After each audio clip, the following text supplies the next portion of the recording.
Varicose veins వ్యాధికి కేవలం 30 నిమిషాల్లో చికిత్స. కాల్ చేయండి 9989527715.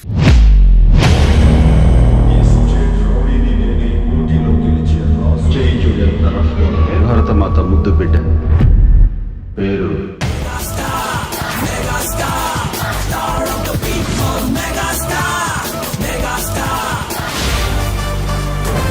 Veeraiah, Waltair Veerayya. Feeling really very honored, sir. Thank you very much for accepting our invitation. Thank you Prabhu. సరే, వాల్తేరు వీరయ్య గురించి మాట్లాడుకుంటే ఈ కథ నేను విన్నప్పుడు బాబీ నోటి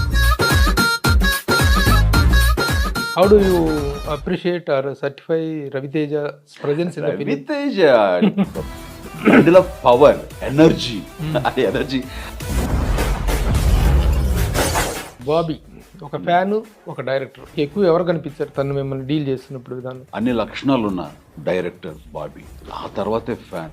నిజంగా వాల్తేరు సెట్ చూసి మతిపోయిందండి మాకైతే ఆ రోజున. హార్బర్ ని తెచ్చి అక్కడ పెట్టారు. చేసి అంతకంటే బెటర్ గా ఒక పెట్టాడు. సాంగ్ కోసం. ఒక సాంగ్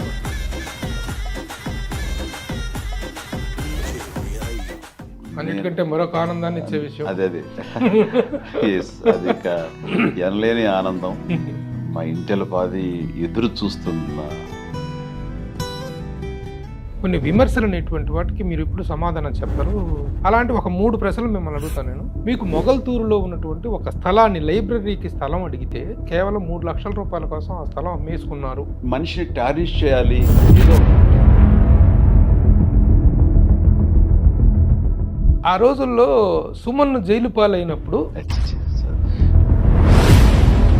పోరంపోకు జర్నలిస్ట్ లాంటి వాడు ఈ మాట హార్ష్గా ఉండదు.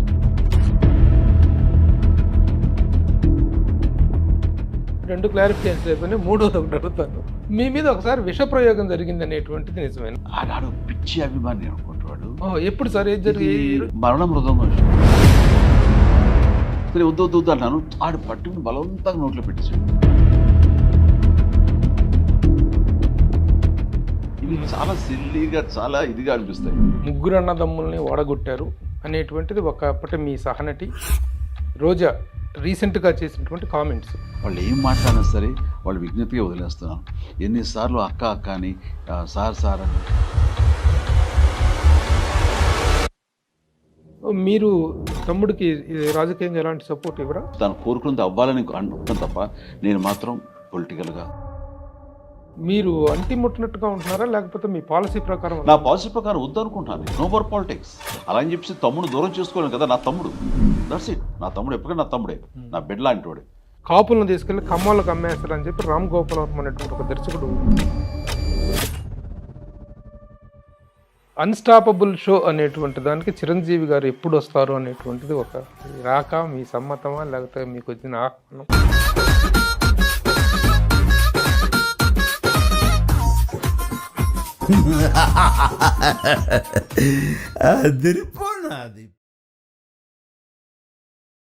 సుమన్ టీవీ ప్రేక్షకులు నమస్తే and welcome to my show from the bottom of the heart. నా 3 పదుల పైబడిన పాత్రికేయ ప్రస్థానంలో ఎందరెందరో సినీ ప్రముఖులతో ఇంటర్వ్యూలు చేశాను, ఇంటరాక్ట్ అయ్యాను. కానీ ఈ రోజున చాలా ఎగ్జైటెడ్గా, హానర్డ్గా, ఎగ్జైటింగ్గా ఫీల్ అవుతున్నాను. బహుశా దానికి కారణం పూర్ణకాల లోడింగ్ టైం దగ్గర పడింది. Where is the boss party అనేటువంటి ప్రశ్నకు సమాధానం దగ్గర పడింది. కాబట్టి ఈ ఎగ్జైట్మెంట్ ఎక్కడ చూసిన అభిమానులందరిలో కూడా లైక్, షేర్ అండ్ సబ్స్క్రైబ్ అనేటువంటిది ఒక నినాదంగా మారిపోయినట్టు ఈ సమయంలో నేను ఇంటర్వ్యూ చేస్తున్న ఎవరిని మీకు అర్థమైపోయి ఉంటుంది. The greatest personality of the Indian film industry, Padma Bhushan, megastar doctor Chiranjeevi గారిని. Feeling really very honoured sir. Thank you very much for accepting our invitation. Sir, ముందుగా వాల్తేరు వీరయ్య విజయాన్ని ఆకాంక్షిస్తూ అలాగే సంక్రాంతి శుభాకాంక్షలు తెలియజేస్తూ సుమన్ టీవీ పక్షాన ఒక చిన్న. అలాగే ప్రభు, మీకు మీ సుమన్ తరపున 50 మందికి నా హృదయపూర్వక సంక్రాంతి శుభాకాంక్షలు. Thank you sir. Thank you sir.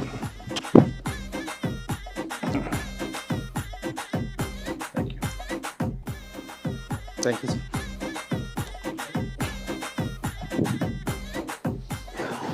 Sir, yes Prabhu. చాలా జుబిలియంట్గా ఉంది వాతావరణం. ఎక్కడ చూసినా లైక్, షేర్ అండ్ సబ్స్క్రైబ్ అనేటువంటిది ఒక నినాదంగా మారిపోయింది. అట్లాగే నిన్న వైజాగ్లో జరిగినటువంటి Waltair Veerayya pre release event అనేటువంటి చాలా సక్సెస్ఫుల్గా, చాలా ప్లెజెంట్గా నిజంగా ఆ ఫంక్షన్ చూస్తుంటే ఎకైన్ మళ్ళీ ఒక గరడా మొగుడు నాటి ఫంక్షన్ జరిగినటువంటి ఆ వాతావరణం కనిపించింది. ఎలా ఫీల్ అయ్యారు సార్? ఎప్పుడు వైజాగ్లో నా ఫంక్షన్ జరిగినా, అఫ్కోర్స్ ఓవరాల్గా ఎక్కడ జరిగినా సరే అదే తీరు రిసెప్షన్ ఉంటుంది. ముఖ్యంగా విశాఖపట్నం, అది సినిమా టైటిల్ వాల్తేరు అవటం, ఇది అక్కడ మరీ ప్రజలు ఎక్కువగా కనెక్ట్ అయ్యారు. మాకు కూడా అక్కడ చేయడం ఎంతైనా సబబు అనిపించింది. అక్కడ వేదికగా అనుకుని ఆ రిలీజ్ ఫంక్షన్ చేసాం, ప్రీ రిలీజ్ ఫంక్షన్. అండ్ చాలా మంచి స్పందన అండ్ చాలా ఉధృతంగా వచ్చారు. మీరు కూడా టీవీలో చూస్తుంటారు. అండ్ అది మాకు చాలా ఎక్సైటింగ్. దాదాపు ఒక 70-80 వేల పై మంది వచ్చారండి. పోలీసులు చెప్పడం దాదాపుగా 90 నుంచి 1,00,000 దాకా ఉంటారు, మాకు తెలుసు కదా అంటూ చెప్పుకుంటూ వచ్చారు. కానీ పోలీసులు కనుక పూర్తి స్థాయిలో అనుమతి ఇచ్చినట్లయితే ఇక్కడ డయాస్ నిండిపోవటం కాకుండా రియల్ ఒక వెల్మెల్లును ఒక ఇదైనటువంటి వాతావరణం కనిపిస్తుంది. ముఖ్యంగా ఆశ్చర్యకరమైన విషయం అంటే ఇలాంటి ఫంక్షన్స్కి యాక్చువల్గా ఫ్యాన్స్, యూత్, కుర్రాళ్ళు, కొంచెం ఈ ఫ్యాన్స్ అందరూ వేస్తుంటారు. కానీ ఎక్కువగా లేడీస్, యూత్. ఎగ్జాక్ట్లీ, లేడీస్, చిన్న పిల్లలు, అమ్మాయిలు కూడా చిన్నవాళ్ళు, కాలేజ్ గర్ల్స్, టీన్ గర్ల్స్, వీళ్ళందరూ రావడం అనేది చాలా ఎంకరేజింగ్ అనిపించింది. So nice. ఒక కొత్త జనరేషన్ అది యాడ్ అవుతా ఉన్నాయి, జనరేషన్స్ టు జనరేషన్స్ యాడ్ అవుతూ ఉన్నాయి, అలా అనుకోవచ్చు. Thanks to them. సరే, ఇప్పుడు మీరు ఎప్పుడు కూడా గతంలో కూడా లేదు, ఈ మధ్య కాలంలో మీరు ప్రమోషన్స్లో you are taking very active participation. ముఖ్యంగా వాల్తేరు వీరయ్య దీంట్లో కానీ, అంతకుముందు గాడ్ ఫాదర్లో కానీ, వీటిలో కానీ పార్టిసిపేషన్ అనేటిది you are trying to mingle much with the people. ఈ ప్రమోషన్స్ పాయింట్ ఆఫ్ వ్యూలోని కాకుండా కూడాను you are loving to come before the people much. Yeah, that's true. మీ అబ్జర్వేషన్ నిజం. ఎనీ ప్రోడక్ట్ అది ఎంత క్వాలిటీతో మనం తయారు చేసామా, ఎంత హై స్టాండర్డ్స్ పెట్టామా, కంటెంట్ ఎంత స్ట్రాంగ్గా ఉంది అనేది ఎంత ప్రధానమో, దాన్ని ప్రజల్లోకి కన్జ్యూమర్ దగ్గర తీసుకువెళ్ళడం కూడా అంతే ప్రధానం. దానే మార్కెటింగ్ అంటారు. సో సినిమా కూడా ఒక కన్జ్యూమర్స్ ప్రోడక్ట్ అనుకుంటే కనుక దాన్ని మార్కెట్ చేయడం కూడా మా అందరి విధి. దానికోసమైనా ఈ ప్రయత్నాలు. కానీ ఈ వాతావరణం ఇంతకుముందు లేదు సార్. ఇంతకుముందు మీ సినిమా రిలీజ్లప్పుడు కూడా మీరు ఎక్కువగా అసలు పార్టిసిపేట్ చేసింది మేము చూడలేదు. We have been following this so many years. కానీ ఇప్పుడు వెన్యూస్ ఎక్కువగా అవ్వటం, అంటే that might be one reason. అంటే టైం టు టైం స్ట్రాటజీస్ మారుతుంటాయి, మార్కెటింగ్ విధానాలు మారుతుంటాయి. అండ్ ఇప్పుడు మరింత దగ్గర అవటం కోసం, ఎందుకంటే ఇదివరకు సినిమా తప్ప వాళ్ళకి వేరే చాయిస్ లేదు. ఇప్పుడు చాయిస్ ఆఫ్ ఎంటర్టైన్మెంట్ పలు విధాలుగా రూపాంతరం చెందింది.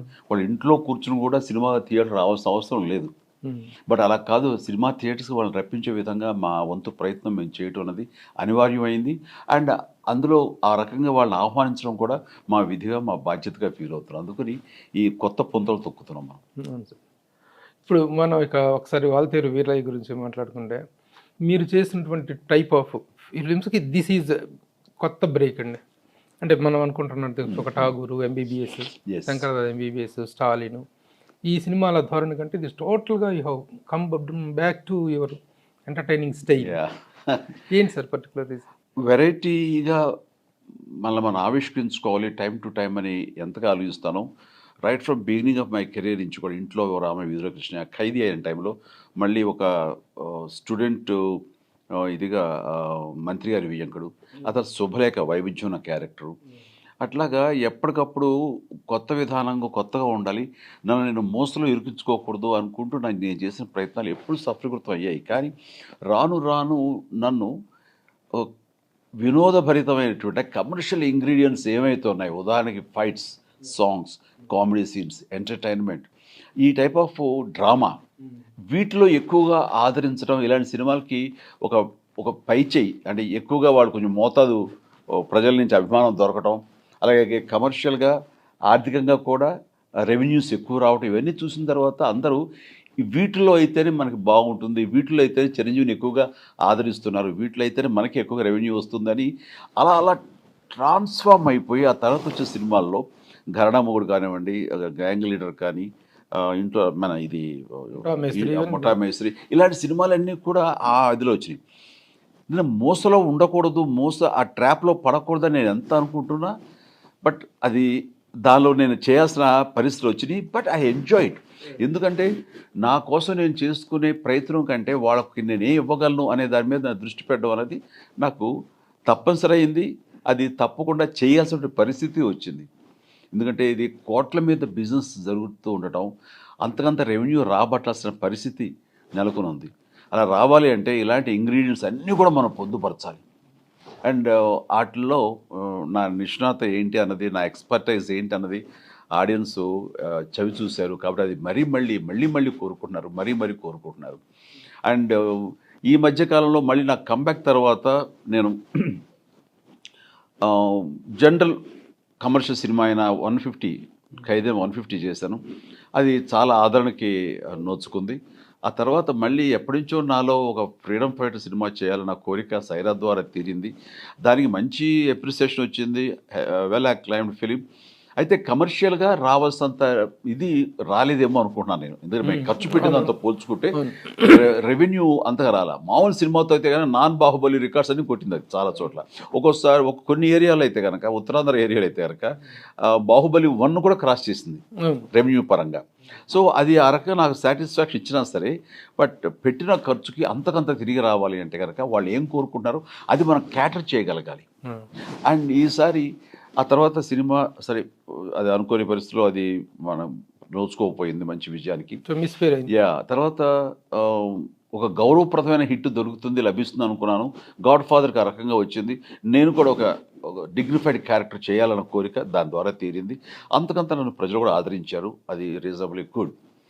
అండ్ దెన్ దాని తర్వాత ఈ కథ నేను విన్నప్పుడు బాబీ నోటి ద్వారా, బాబీ చెప్పినప్పుడు నాకైతే మాత్రం చాలా ఎగ్జైటింగ్ అనిపించింది. మళ్ళీ నా ముఠా మేస్త్రి, నా రౌడీ అల్లుడు, నా ఘరణా మొగుడు ఆ తరహా క్యారెక్టరైజేషను, అలాంటి కెమిస్ట్రీ ఉన్న క్యారెక్టరైజేషను అది నాకు రావటం అనేది నేను చాలా ఎగ్జైటింగ్ గురయ్యాను అనమాట. అంటే ఒక్కసారి కథ వినగానే అవార్డ్ మనం చేసేద్దాం, సినిమా వెళ్ళొచ్చు అని అనిపించింది నాకు. అండ్ బాబీ ఒక అభిమానం అవటంతో తను ఇందులో పొందుపరిచిన అన్నీ కూడా, అంటే నా బాడీ లాంగ్వేజ్ దగ్గర నుంచి, నా వాచకం దగ్గర నుంచి, నా లుక్స్ దగ్గర నుంచి, నా స్టైలు, స్వాగ్, ఇవన్నీ కూడా, సాంగ్స్, వాటిలో డ్యాన్సులు, అలాగే ఫైట్స్, డ్రామా, ఇవన్నీ కూడా నన్ను దృష్టిలో పెట్టుకుని చేసినా కానీ దాన్ని మీరి కథాంశం అనేది మనకి ప్రధానం. అది వదలలేదు. అది ఆ సోల్ అన్నది మాత్రం గట్టిగా పట్టుకున్నాడు. చాలా బలంగా ఇందులో ఉంది.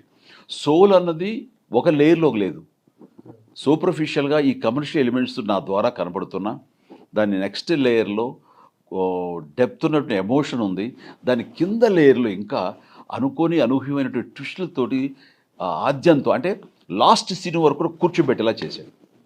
నాకు అందుకని బాబీ చేసిన వర్క్కి, డైరెక్టర్ బాబీ చేసిన వర్క్కి నిజంగా ఫిదా అయిపోయాను. అందుకని నేను చాలా హైగా నేను అప్రిషియేట్ చేశాను. ఏంటిది కొంచెం మోతాదు పెరిగింది అన్నా సరే, హీ డిజర్వ్స్ ఇట్. చాలా మీరు డయాస్ మీద ఓపెన్గా ముద్దు పెట్టుకున్నారు తను. అది డిజర్వింగ్ టు యువర్ కిస్ అనేటువంటిది అది కేవలం నేను మొన్న కూడా నేను క్లారిఫై చేశాను. ఎట్లాగంటే తను నా అభిమాని అవ్వటం మూలంగా నేను స్పందించేసి ఓవర్వెల్మ్ అవ్వలేదు నేను. అలాంటి అభిమానులు ప్రతి ఒక్కరు ఉంటారు. ఇక్కడ ఉన్నటువంటి 4-5 ఈ యూనిట్లో కూడా నాకు లేరా, ఉన్నారు. సో అది ప్రధానం కాదు. ఇక్కడ నాకు కావాల్సింది కంటెంట్ ఇవ్వగలగాలి. దాని మీద ఒళ్ళు దగ్గర పెట్టుకుని ఒళ్ళు వంచి కష్టపడి పనిచేయాలి. మనం ఎంత కష్టపడితే ఆ సబ్జెక్ట్ అంతగా వన్ని తెచ్చుకుంటుంది, అంతగా షైన్ అవుతుంటుంది. చెక్కే కొలది అది ఇంకా నైషి పెరుగుతూ ఉంటుంది. అలాగా ఆ సినిమాలో ఈ క్షణం వరకు కూడా, ఇంకా రిలీజ్ 2-3 రోజుల్లో, 4-5 రోజులు ఉంది, అయినా సరే ఏదైనా మార్పు ఉందా, ఏమైనా ఫ్లా ఉందా, ఏదైనా లెంగ్త్ అనిపిస్తుందా, ఏదైనా కొంచెం ల్యాగ్లా ఉందా, ఇంకొంచెం ఏమైనా బెటర్మెంట్ చేయొచ్చా అంటూ నిన్న రాత్రి ఫంక్షన్ నుంచి వచ్చిన తర్వాత ఒక చోట మీ వాయిస్ ఉంటే బాగుంటుందని నా వాయిస్ మళ్ళీ రికార్డ్ చేసుకుని వెళ్ళి దాంట్లో పొందుపరిచాడు. అమెరికాకి ప్రింట్లు వెళ్ళాలి అంటే లాస్ట్ మినిట్ వరకు ఎంత కష్టపడుతున్నాడు, ఎంత శ్రద్ధ తీసుకుంటున్నాడు. ఆ శ్రద్ధాశక్తులకి నాకు నిజంగా ముచ్చటేసింది, ముద్దు అనిపించింది. అందుకే ముద్దు పెట్టింది. Very good sir. సార్, ఇప్పుడు ఈ క్యారెక్టర్ చేసేటప్పుడు ప్రేక్షకుల పాయింట్ ఆఫ్ వ్యూలో మీరు కష్టపడటం ఒకటైతే, మీరు ఒక ఆర్టిస్ట్గా మీరు ఎంటర్టైన్ అవ్వటం, మీరు ఎంజాయ్ చేయటం అనేటువంటిది కూడా important. How much you have enjoyed while doing this character? అరే ఫెంటాస్టిక్. ఎవ్రీ డే ప్రతి క్షణం నేను ఎంజాయ్ చేస్తూ ఇంట్లోంచి బయలుదేరిన క్షణం నుంచి నా హుషారు మా ఆవిడ కనిపెడుతుండేది. ఆ హుషారు బట్టి తను వీళ్ళు చాలా బాగా ఇన్వాల్వ్ అవుతారు అనమాట ఈయన అనేది. అంటే నేను ఎంజాయ్ చేస్తూ నేను చేశాను. ప్రతిరోజు ఎంతో హుషారుగా వెళ్ళేవాడిని. వెళ్ళిన తర్వాత తను ఏం చెప్తాడో ఛాలెంజింగ్, మన కంట్రిబ్యూషన్ ఏంటి, మనం ఏం చేయొచ్చు, అటు స్పాట్ డెవలప్మెంట్స్ ఏం చేయొచ్చు అనే దాని మీద నా బ్రెయిన్ కంప్లీట్ దమ్మే పెట్టి వెళ్ళేవాడిని. ప్లస్ తనతో అడ్వాంటేజ్ ఏంటంటే ఎక్కడ వచ్చి కూర్చోవాలి, ఎలా ఉండాలి, ఎలా నిలబడాలి, ఎలా వాక్ చేయాలి ఏంటి అనేది నేను వెళ్ళిన తర్వాత డిజైన్ చేసుకోగల.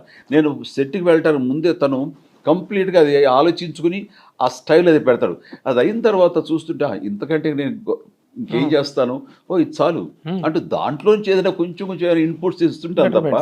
అండ్ ఫ్యాన్ అవటం మూలంగా నేను ఎలా వాక్ చేసుకొస్తాను, ఎక్కడ కూర్చుంటాను, ఈ డైలాగ్ చెప్పేటప్పుడు నేను ఎలా ఉంటాను, నా హ్యాండ్ గెస్చర్స్ ఏంటి, ఇవన్నీ కూడా తను ముందుగా ఆలోచించి తీసుకుని రెడీమేడ్గా పెడతాడు. So acting made easy Bobby దగ్గర అనిపించింది.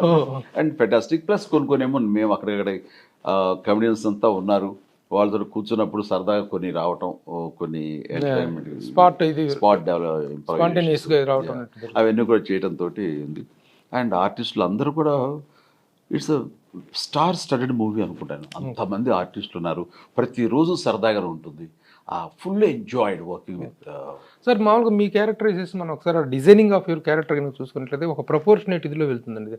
This part of action, this part of entertainment, this part of sentiment, this part of fights, this part of dance, ఇలాంటి ప్రపోర్షనేట్గా మనం కనుక క్యారెక్టర్ని డివైడ్ చేసుకున్నట్లయితే what kind of entertainment, wholesome ఎంటర్టైన్మెంట్గా మీరు దీంట్లో ఏ పార్ట్ ఎక్కువగా ఇచ్చేసారని చెప్పుకోవచ్చు?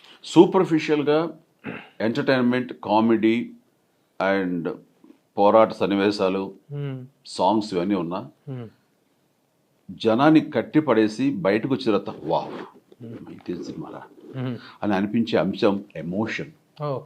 అది ఇందులో ఆద్యంతం పొందుపరుచుంది. ముఖ్యంగా సెకండ్ హాఫ్, ఇంటర్వెల్ దగ్గర నుంచి సెకండ్ హాఫ్ వరకు కట్టిపడేస్తుంది. అది కావాలి. నేను ఎప్పుడు దానికోసం చూస్తాను. ఈ పైపై నగిషీలు, పైపై మేకప్లు, పైపై ఆభరణాలు ఇవన్నీ కూడా అందాన్ని ఎన్హాన్స్ చేస్తాయి. అసలు అందం అంటూ ఉండాలి కదా, ఆ అందమే నేను ఎమోషన్ అంటాను. అది సినిమాలో నిండుగా మెండుగా ఉంది. Very good sir. మీరు యాజ్ ఏ స్టార్గా మీరు చేసే ఎంటర్టైన్మెంట్ కామెడీకి ఒక అద్భుతమైన టైమింగ్ ఉంటుంది సార్. దాని రియల్ వీ కాంట్ ఫర్గెట్. ప్రతి సినిమాలో కూడాను మీరు ఆ క్యారెక్టర్ అంటే మీరు యాక్చువల్గా ఏంటంటే you are chained as a స్టార్గా, యు ఆర్ చైన్డ్. ఒకటి దాటితే ఎక్కువ అవుతుంది, తక్కువ అవుతుందా, ఒకటైతే తక్కువ, రెండైతే ఎక్కువ అన్నట్టుగా ఉంటుంది మీ లిమిటేషన్స్. వీటిలోంచి మీరు ఎంటర్టైన్ చేయటం అనేటువంటి దానికి ఒక స్క్రిప్ట్ పరంగా కానీ, మీ యాక్టింగ్ లిమిటేషన్స్ పరంగా కానీ there will be A problem. How you have overcome that? అంటే ప్రతి అక్కడ నేను ఎంత ఎంజాయ్ చేస్తూ యాక్ట్ చేస్తాను అనే దానికంటే ఈ అవుట్పుట్కి ఆడియన్స్ ఎలా రియాక్ట్ అవుతారది నిరంతరం నా మైండ్లో రన్ అవుతూనే ఉంటుంది. అందుకని ఇలా చేస్తే గుప్స్గా ఉంటుంది, ఇది చేస్తే కొంచెం వెగటుగా ఉంటుంది, ఇది చేస్తే ఓవర్ అంటారు. సో మనం ఇక్కడ లిమిట్ చేసుకోవాలి. అరే ఇక్కడ ఛాన్స్ ఉంది, ఇక్కడ నువ్వు ఎంత చేస్తే అంత వాళ్ళు నవ్వుకుంటారు, ఎంటర్టైన్ అవుతారు. ఇది ఛాన్స్ ఇస్తుంది, అంటే సీన్ ఇస్తుంది, క్యారెక్టర్ పర్మిట్ చేస్తుంది. అండ్ డెఫినెట్లీ ఇక్కడ చేస్తే అన్టైమ్లీ ఉండదు, టైమ్లీగా అనిపిస్తుంది. సో జనం రిసీవింగ్కి రెడీగా ఉంటారు, వెరీ రిసెప్టివ్గా ఉంటారు. అలా నమ్మకం కలిగినప్పుడల్లా అక్కడ కొంచెం విజృంభిస్తాను.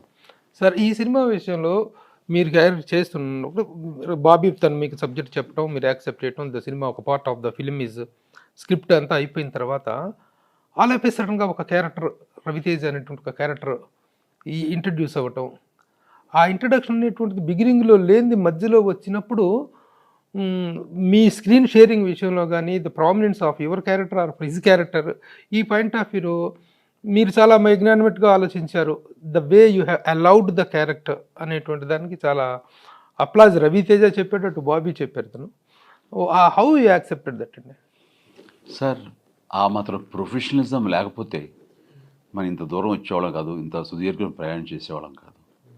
ఇది ఖచ్చితంగా స్క్రిప్టు పర్మిట్ చేస్తుంది, స్క్రిప్ట్ కోరుకుంటున్నప్పుడు. అండ్ ఇక్కడ మనం పర్సనల్గా ఏమిటని ఆలోచించకూడదు.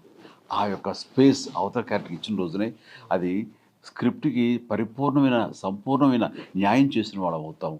నేను ఆ తరహా ఆర్టిస్ట్ని, నేను డెఫినెట్గా వెల్కమ్ చేస్తాను. వీలైతే ఒక స్టెప్ దిగుతాను కూడా. అక్కడ నేను పర్సనల్గా చూసుకుని అది దిక్కకూడదు అంటూ ఇలా ఛాతీ రొమ్ము విరుచుకొని దిగాల్సి వస్తే దిగుతాం. అలాంటి సిచ్యువేషన్స్ మీరు ఈ సినిమాలో చూస్తారు. మీరు ఇదేంటిది ఇంత తగ్గి ఆ తగ్గడంలో కూడా చిన్న ఎంటర్టైన్మెంట్గా తగ్గుతాను అండ్ అందంగా తగ్గుతాను. అది ఎంజాయ్. ఓకే, ఎక్కడ తగ్గాలో కదా ఎక్కడ నెగ్గాలో ఒగ్గాలో తెలిసినట్టుగా పవన్ కళ్యాణ్ సినిమాలో డైలాగ్ లాగా the character, the way you have allowed the character is really appreciated అండి. నేను క్యారెక్టర్ అలౌ చేయడం కాదండి, ఆ క్యారెక్టర్ ఎంతవరకు నన్ను అలౌ చేస్తుంది, ఏ మేరకు నన్ను చేయమంటుందో ఆ మేరకు ఒదిగి చేస్తున్నాను. Okay okay sir. ఎలా పరిధి మేరకు. How do you appreciate or certify Ravi Teja presence in the film? Ravi Teja bundle of power, energy. ఆ ఎనర్జీ తనకి ఆ రోజుల్లో ఎంత ఉందో ఈ రోజుకి అంతే ఉంది. ఆ ఎనర్జీ మొత్తం సెట్నంతా వైబ్రేట్ చేస్తుంటాడు అండ్ నేను దానికి స్పందిస్తుంటాను. అండ్ మా ఇద్దరి కాంబినేషన్లో ఇది అంటే యాక్చువల్ సొంత అన్న తమ్ముళ్ళలాగా ఉంటుంది. అంత ప్రేమిస్తాడు, నన్ను తోటి నటుడుగా చూడు, ఒక గురువుగానో ఒక బెల్డరీ బ్రదర్గానో చూస్తుంటాడు. అనయ అనయ అంటూ పలకరిస్తూ నూరారా చేస్తున్నాడు. సో సినిమాలో రిలేషన్ ఆఫ్ ద క్యారెక్టర్ కూడా అన్నదమ్ములండి. సినిమా చూడండి తెలిసిపోతుంది. ఇంకా 2 days వెయిట్ అంతే. లేదు అన్నదమ్ములు అని తెలుస్తుంది సార్. తెలిస్తే సరే ఓకే దాని ప్రకారం అనుకోండి. ఆ సినిమా వచ్చి కాదని తెలిస్తే ఫీల్ అవ్వండి. అరే మేము ఏమంటున్నాం అదే జరిగిందిరా అనుకుంటే సంతోషించండి. Very good.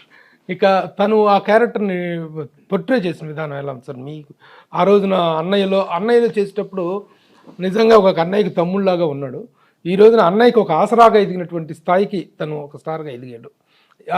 అప్పుడు ఉన్నటువంటి ఈక్వేషన్స్ కంటే కూడా ఇప్పుడు ఈక్వేషన్స్ అనేటువంటి మాటని ఇప్పుడు మోస్ట్ పవర్ఫుల్ అండ్ వెరీ స్టార్డమ్ని ఆపాదించుకున్న పెద్ద స్టార్గా ఈరోజు రవితేజ ఎదిగాడు.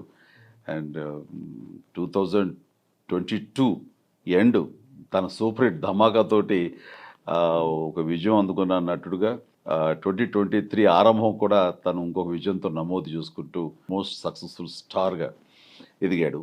అండ్ నాకు తెలిసి అన్నయ్య సినిమాలో మంచి ఆర్టిస్ట్గా ఉంటూ కామెడీ టైమింగ్ కానీ లేకపోతే హుషారు కానీ అది తనకి ఎప్పటికైనా హెల్ప్ అవుతుంది. ఎప్పటికైనా సరే నేను ఏదైతే తను ఊహించుకుంటూ చేశానో తను పడుతున్న కష్టం కానీ అతని డెడికేషన్ కానీ అతను హుషారు కానీ అతను ఎటకారం కానీ ఇవన్నీ కూడా తను ఒక వైవిధ్యంగా ఒక రూపుదిద్దుకునే ఆర్టిస్ట్ లాగా అవుతాడు, స్టార్ అవుతాడు అని అనుకున్న దానికి ఆ రోజుల్లో ఖచ్చితంగా అయి చూపించాడు. అలా అలరిస్తున్నాడు, తనకంటూ ఒక స్టార్ స్టేటస్ని పెట్టుకున్నాడు. ఎక్సలెంట్. ఈ సినిమా మాకు అతనికి హెల్ప్ అవుతుంది, అతని వల్ల ఈ వేరే సినిమాకి హెల్ప్ అవుతుంది. It's big statement sir. It shows your magnanimity. నిజంగా తను ఆ స్థాయికి ఎదగటం, తను ఒక చిన్న అభిమానిగా ఉండేవాడు మీకు, తర్వాత చిన్న చిన్న క్యారెక్టర్ చేశాడు, ఈ రోజున మీ నుంచి ఇంత అప్రిషియేషన్. తను కాకపోతే ఈ క్యారెక్టర్ ఇంత జస్టిఫికేషన్, ఇంత న్యాయం జరిగేదా అని కూడా మనం ఆలోచించుకోవాలి. Very good, very good. Ravi, congratulations. ఇంత పెద్ద కాంప్లిమెంట్ అన్నయ్య దగ్గర నుంచి మీరు కొట్టేశారు. Really hats off to you. He deserves more than this. Yes, really.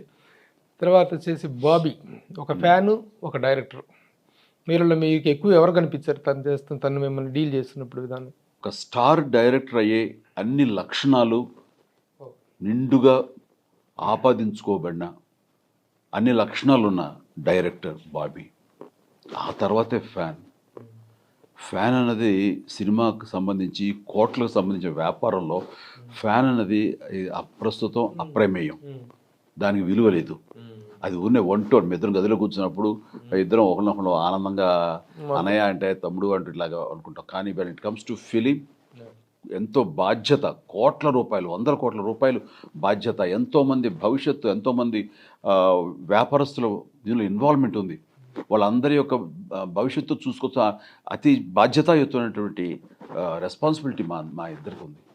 So అది మరీ ముఖ్యంగా డైరెక్టర్ అనేవాడి చేతుల్లో ఉంది. సో నా ఎక్స్పీరియన్సు, నా యొక్క సలహాలు కొన్ని అవన్నీ కూడా తీసుకుని ఎలాంటి ఈగో లేకుండా అట్లా సీనియారిటీతో ఒక మాట అన్నాడు, ఇది గ్రే ఏరియా, ఇక్కడ మనం కరెక్ట్ చేసుకోలేనని అన్నాడు అంటే కనుక దానికి ఒక అర్థం ఉంటుందంటూ దాని మీద దృష్టి పెట్టి దాన్ని ఏమైనా సరే కరెక్ట్ చేసుకుంటూ ద బెస్ట్ ఇవ్వాలి అనే ప్రయత్నంలో తను చేసినటువంటి ప్రతి అంశం, ప్రతి చోట కృతకృత్యుడయ్యాడు, ద బెస్ట్ అనిపించుకున్నాడు. అందులో లాస్ట్ ఫ్రేమ్ వర్క్ కూడా తను ఏదడిగితే అది ఇవ్వడం కోసంగా నా పార్టిసిపేషన్ ఉంది. And has done a fantastic job. How comfortable he is to Chiranjeevi గారు and how comfortable he is to a star in you? ఒకటే మాట దానికి, బాబీతో నేను చేశాను, నాకు ఎనలేని సంతృప్తిగా ఉంది, అండ్ ఇర్రెస్పెక్ట్ ఆఫ్ దిస్ రిజల్ట్స్ బాబీతో మళ్ళీ మళ్ళీ ఎప్పుడు చేయాలని నాకు అనిపించింది.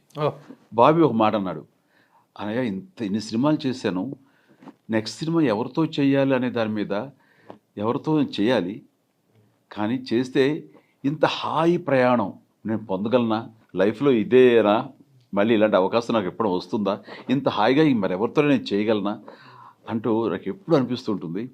అసలు రోజులు తెలియలేదు. అంటే ఎంతగా తెలియలేదంటే ఒక మాట చెప్తానంటే ఎమోషనల్ చెప్పాడు.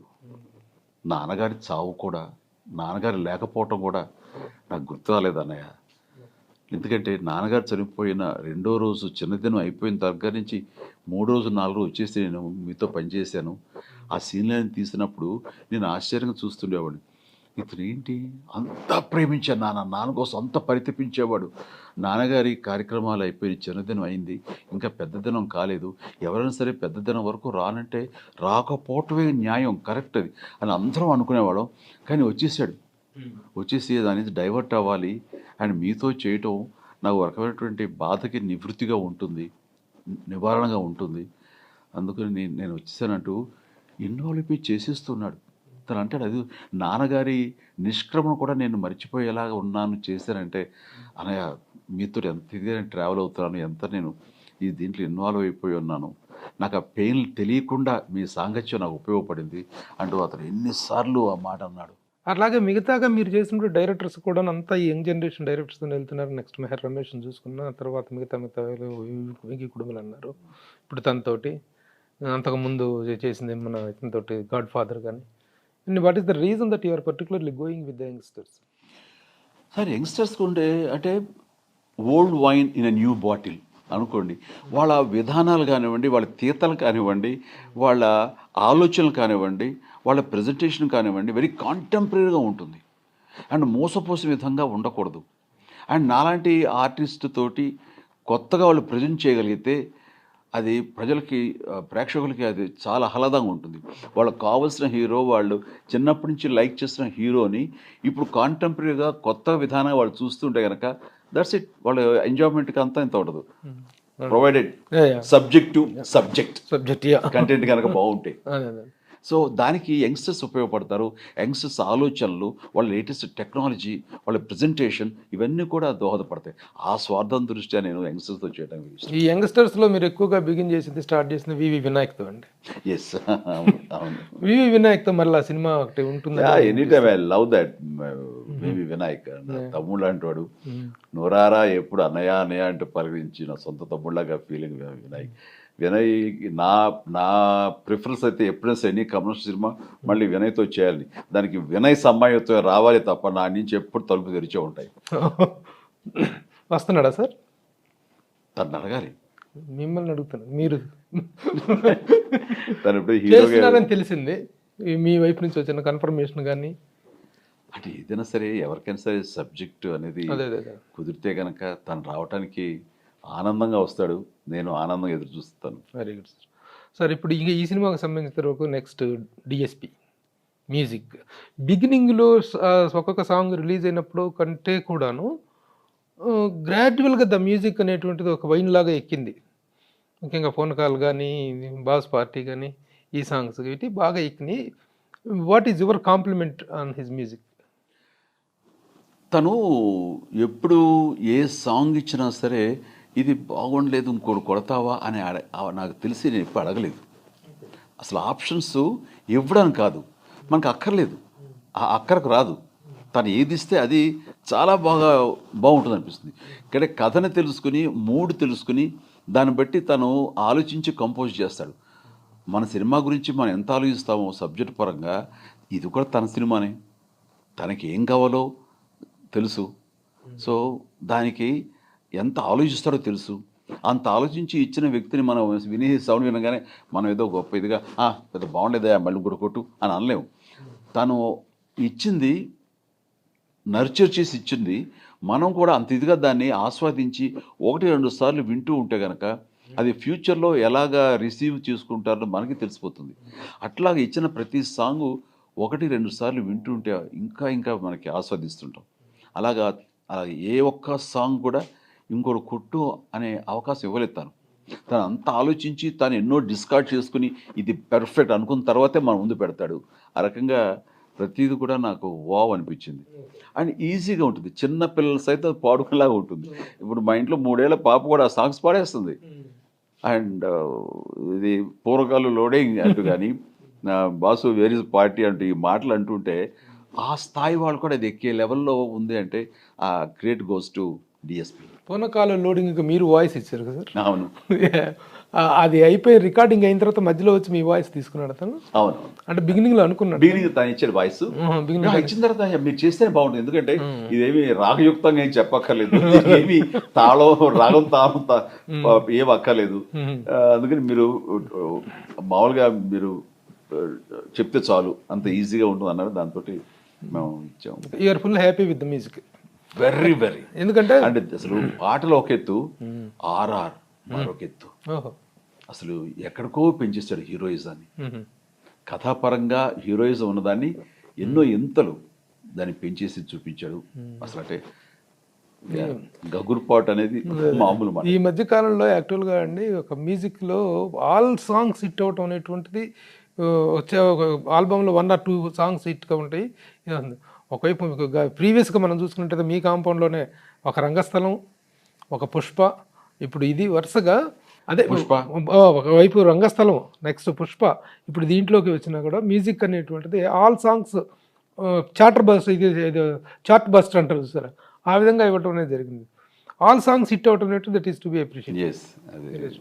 లేకపోతే ఇంక ఈ సినిమాకి సంబంధించిన వరకు సరే మీరు అట్లాగా మనం దీంట్లో కూడా మాట్లాడారు, ప్రతి ఒక్కళ్ళు కూడాను మీ నుంచి ఒక అప్రిషియేషన్ పొందాలనేటువంటి ఆశతో ఎదురు చూస్తుంటారు. ఒకవైపు మన ఫైట్ మాస్టర్స్ రామలక్ష్మణ్ చూసుకున్నా, ఆర్ట్ డైరెక్టర్ ప్రకాష్ చూసుకున్నా, ద కెమెరామెన్ ఆదర్ విల్సన్ మాట్లాడరని చెప్పారు ఆయన కరెక్ట్, మాట తక్కువ పని ఎక్కువ. So all the technical efficiency and the technical efforts are really very much put together. నిజంగా వాల్తేరు సెట్ చూసి మతిపోయిందండి మాకైతే. ఆ రోజున మా ప్రెస్ మీట్కి వచ్చాం కదా మేము, రియల్లీ ద వే అసలు మొత్తం వాల్తేరు హార్బర్ని తెచ్చి అక్కడ చేసి అంతకంటే బెటర్గా పెట్టాడు. ఒక సాంగ్ కోసం ఓన్లీ ఫర్ 1 సాంగ్. బా రియల్లీ దట్ ఈస్ అది ఆయన ఆర్ట్ డైరెక్టర్ ప్రకాష్ గొప్పతనం అయితే నిర్మాతల గట్స్ మనం యాక్సెప్ట్ చేయాలి సార్ దానికి. Really Mythri movie makers really those people are doing wonders. వాళ్ళు సబ్జెక్ట్ డిమాండ్ చేస్తుంది, డైరెక్టర్ కోరుకుంటున్నారు అంటే కనుక టు ఎనీ ఎక్స్టెంట్ వాళ్ళు ఇన్పుట్స్ ఇస్తారు, అంత సపోర్టివ్ ఉంటారు. నేను ప్రొడ్యూసర్స్గా చాలామంది గురించి గొప్పగా ఫీల్ అవుతుంటాను, చేస్తుంటాను. వాళ్ళందరి గురించి నేను ప్రస్తావిస్తూ ఉంటాను టైం టు టైం. నాకు అలాంటి వండర్ఫుల్ ప్రొడ్యూసర్ ఎంతోమంది ఉన్నారు నాకు. బట్ ఈ జనరేషన్లో నాకు మైత్రి వాళ్ళని చూస్తుంటే వావ్ అనిపిస్తుంది. వాళ్ళు ఒక రామానాయుడు గారితో, ఒక వైజయంతి మూవీస్ దత్తు గారితో, కేఎస్ రామారావు, ఒక అల్లు అరవింద్ గారితో, ఇలాంటి వాళ్ళతోటి నేను కంపేర్ చేయడానికి ఏమాత్రం హెసిటేట్ చేయట్లేదు. అంతటి స్టామినా, అంతటి ప్యాషన్, అంత సపోర్టివ్గా ఒక సినిమాయే ప్రపంచం అన్నట్టుగా ఉంటారు వాళ్ళు. అండ్ ఆ సక్సెస్ అలాగే అనిపిస్తున్నారు, దాని రిజల్ట్ అలాగే ఉంది. అలాంటి ఇమేజ్ని వాళ్ళు పెంచుకుంటూనే వెళ్తున్నారు వాళ్ళు. అందుకని అలాంటి ప్రొడ్యూసర్స్ని కాపాడుకోవాల్సిన బాధ్యత, అలాంటి వాళ్ళని మనం చూసుకోవాల్సిన బాధ్యత డైరెక్టర్స్కి, హీరోస్కి ఖచ్చితంగా ఉంది అని నేను అంటుంటాను. Well said sir, well said sir, very good. ఆ ప్రొడ్యూసర్స్ క్యాపబిలిటీకి మరొక నిదర్శనం మీ సినిమా, బాలకృష్ణ గారి సినిమాలను ఒకేసారి ట్రాక్ మీద తీసుకొచ్చి చరిత్రలో ఫస్ట్ ఆఫ్ ఇట్స్ కైండ్ అండి ఇది. First of its kind. And దానికి ఎంతో గట్స్ కావాలి. అండ్ ఎలాంటి టెన్షన్స్ ఉన్నా సరే మేము ధీటుగా ఎదుర్కోగలం. ఎందుకంటే వాళ్ళ చిత్తశుద్ధి, వాళ్ళ ఆనెస్టీ ఉంది సరే, అన్బయాస్డ్ సినిమాయే తప్ప ఇంకొక పక్షపాత వైఖరి లేదు.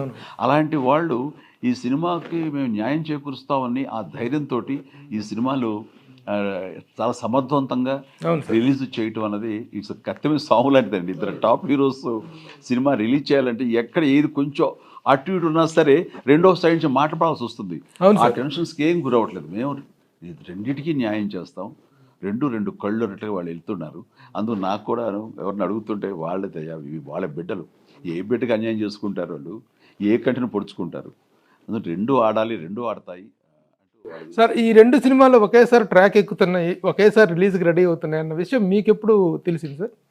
నాకు నవంబర్లో తెలిసింది. నాకు అంటే డిసెంబరు మనమేమో ఎప్పటి నుంచో సంక్రాంతి అన్నాము, వాళ్ళు ముందు December 23rd అని చెప్పుకుంటూ వచ్చారు. ఓకే, కంఫర్టబుల్గా ఆల్మోస్ట్ 3 weeks టైం డిఫరెన్స్లో ఉంటుంది అనుకున్నాం. ఎప్పుడైతే కాదు అది కూడా జనవరికే వెళ్తున్నారు అనుకున్నప్పుడు, జనవరి పండగ 2-3 సినిమాలను కూడా 4 సినిమాలు కూడా తీసుకునేటటువంటి సిచ్యువేషన్ మనం చూసాం. Nothing wrong, okay. బట్ వీళ్ళు కంఫర్టబుల్ కాదా? వీళ్ళ బయ్యర్లు అందరూ ఒకటే ఉంటుంటారు. అలాంటి బయ్యర్లు 2 సినిమాలని, పెద్ద సినిమాలని చేయాలి అంటే ఆ టైంలో వాళ్ళకి ఏదైనా ఇదా, అదొకటే ఆలోచించుకోండి అన్నా నేను. వాళ్ళందరూ కలిసి సమాయత్తం అయ్యి ఎస్ మాకేం పర్వాలేదు అన్నారు. జస్ట్ ఇంకేం పర్వాలేదు. Sir I have a list sir. ఇలాగా ఒకసారి మీ సినిమాలు, బాలకృష్ణ గారి సినిమాలు ఒకేసారి ట్రాక్ మీదకి వచ్చినట్టు ఒక లిస్ట్ ఉంది సార్. 87లో ఫస్ట్ భార్గవరావుడు అండి. భార్గవరావుడు మీది దొంగ మొగుడు. తర్వాత తన ఇన్స్పెక్టర్ ప్రతాప్ మంచి దొంగ 88. పెద్దన్నయ్య హిట్లర్ 97. ఆ తర్వాత బాగా గ్యాప్ వచ్చింది, మళ్ళీ 97లో వచ్చాయి. సమరసింహారెడ్డి స్నేహం కోసం 99. తర్వాత వంశోద్ధారకుడు అన్నయ్య 2000. నరసింహనాయుడు మృగరాజు 2001. లక్ష్మీ నరసింహ అంజి 2004. గౌతమిపుత్ర శాతకర్ణి ఖైదీ నెంబర్ 150 2017. ఇప్పుడు వీరసింహారెడ్డి వాల్తేరు వీరయ్య 2023. మధ్యలో this is the 9th time sir. The 9th film. ఆ విధంగా మీ ఇద్దరు బాలకృష్ణ గారి 1-2 అటు ఇటుగా ఉన్నాయి తప్ప అన్ని కూడా హిట్లు అన్ని సినిమా ఆల్మోస్ట్ హిట్స్ అండి. సో ఇది కూడా అదే కోవకి అదే రకంగా 2 విజయంతో అవుతాయని మీరు అన్నారు చరిత్ర రిపీట్ అవుతుంది అని. హిట్లర్ లాగా, పెద్దన్నయ్య లాగా, ఆ 2 సినిమాలాగా ఉండాలండి. ఇవన్నీ మా కోసం కాదండి, నా కోసం, బాలకృష్ణ కోసం కాదు నేను మాట్లాడేది. కోట్లని మా మీద నమ్మకంతో పెట్టుబడి పెట్టి వాళ్ళ లైఫ్స్ని వెచ్చిస్తారే ఒక దీనిగా తీసుకుని ప్రొడ్యూసర్స్. అయ్యా అలాంటి ప్రొడ్యూసర్లు, అలాంటి బయర్లు వాళ్ళ కోసంగా మనస్ఫూర్తిగా మనం కోరుకోవాలి. సినిమాలు 2 ఆడాలి, 2 ఆడాలి, వాళ్ళు డబ్బులు చేసుకోవాలి. మళ్ళీ ఆ డబ్బులు ఎక్కడో పెట్టరు, మళ్ళీ తీసుకొచ్చి మా సినిమా ఇండస్ట్రీలో మళ్ళీ మాకే ఇస్తారు. సో ఇది నిరంతర ప్రక్రియ, ఇది వాళ్ళు బాగుండాలని కోరుకోవాలి. అలాగే కోరుకుంటాను నేను. ఈ 2 సినిమాలు ఆడతాయి, తద్వారా నా ప్రొడ్యూసర్లు బాగుంటారు, మా బయర్లు బాగుంటారు. Very good sir. Waltair Veerayya మీద మీకున్నటువంటి ఎక్స్పెక్టేషన్, మీరు ఎప్పుడు ఇంకోటి కూడా, నాకు ఇన్ని సంవత్సరాలుగా మీతో ఉన్న ఇంటరాక్షన్లో ఎప్పుడు కూడా సినిమా విజయం గురించి మీరు ఎప్పుడూ మాట్లాడలేరు. We have done our job and we are living the result అనేటువంటిది చెప్పారు తప్ప ఎప్పుడు మాట్లాడలేదు. బట్ ఇప్పుడు మిమ్మల్ని ఒకసారి కొంచెం ఎగ్జైటెడ్ మూమెంటు, పునకాలు లోడింగ్ కాబట్టి అడుగుతున్నాను. What are your expectations on the success of the film?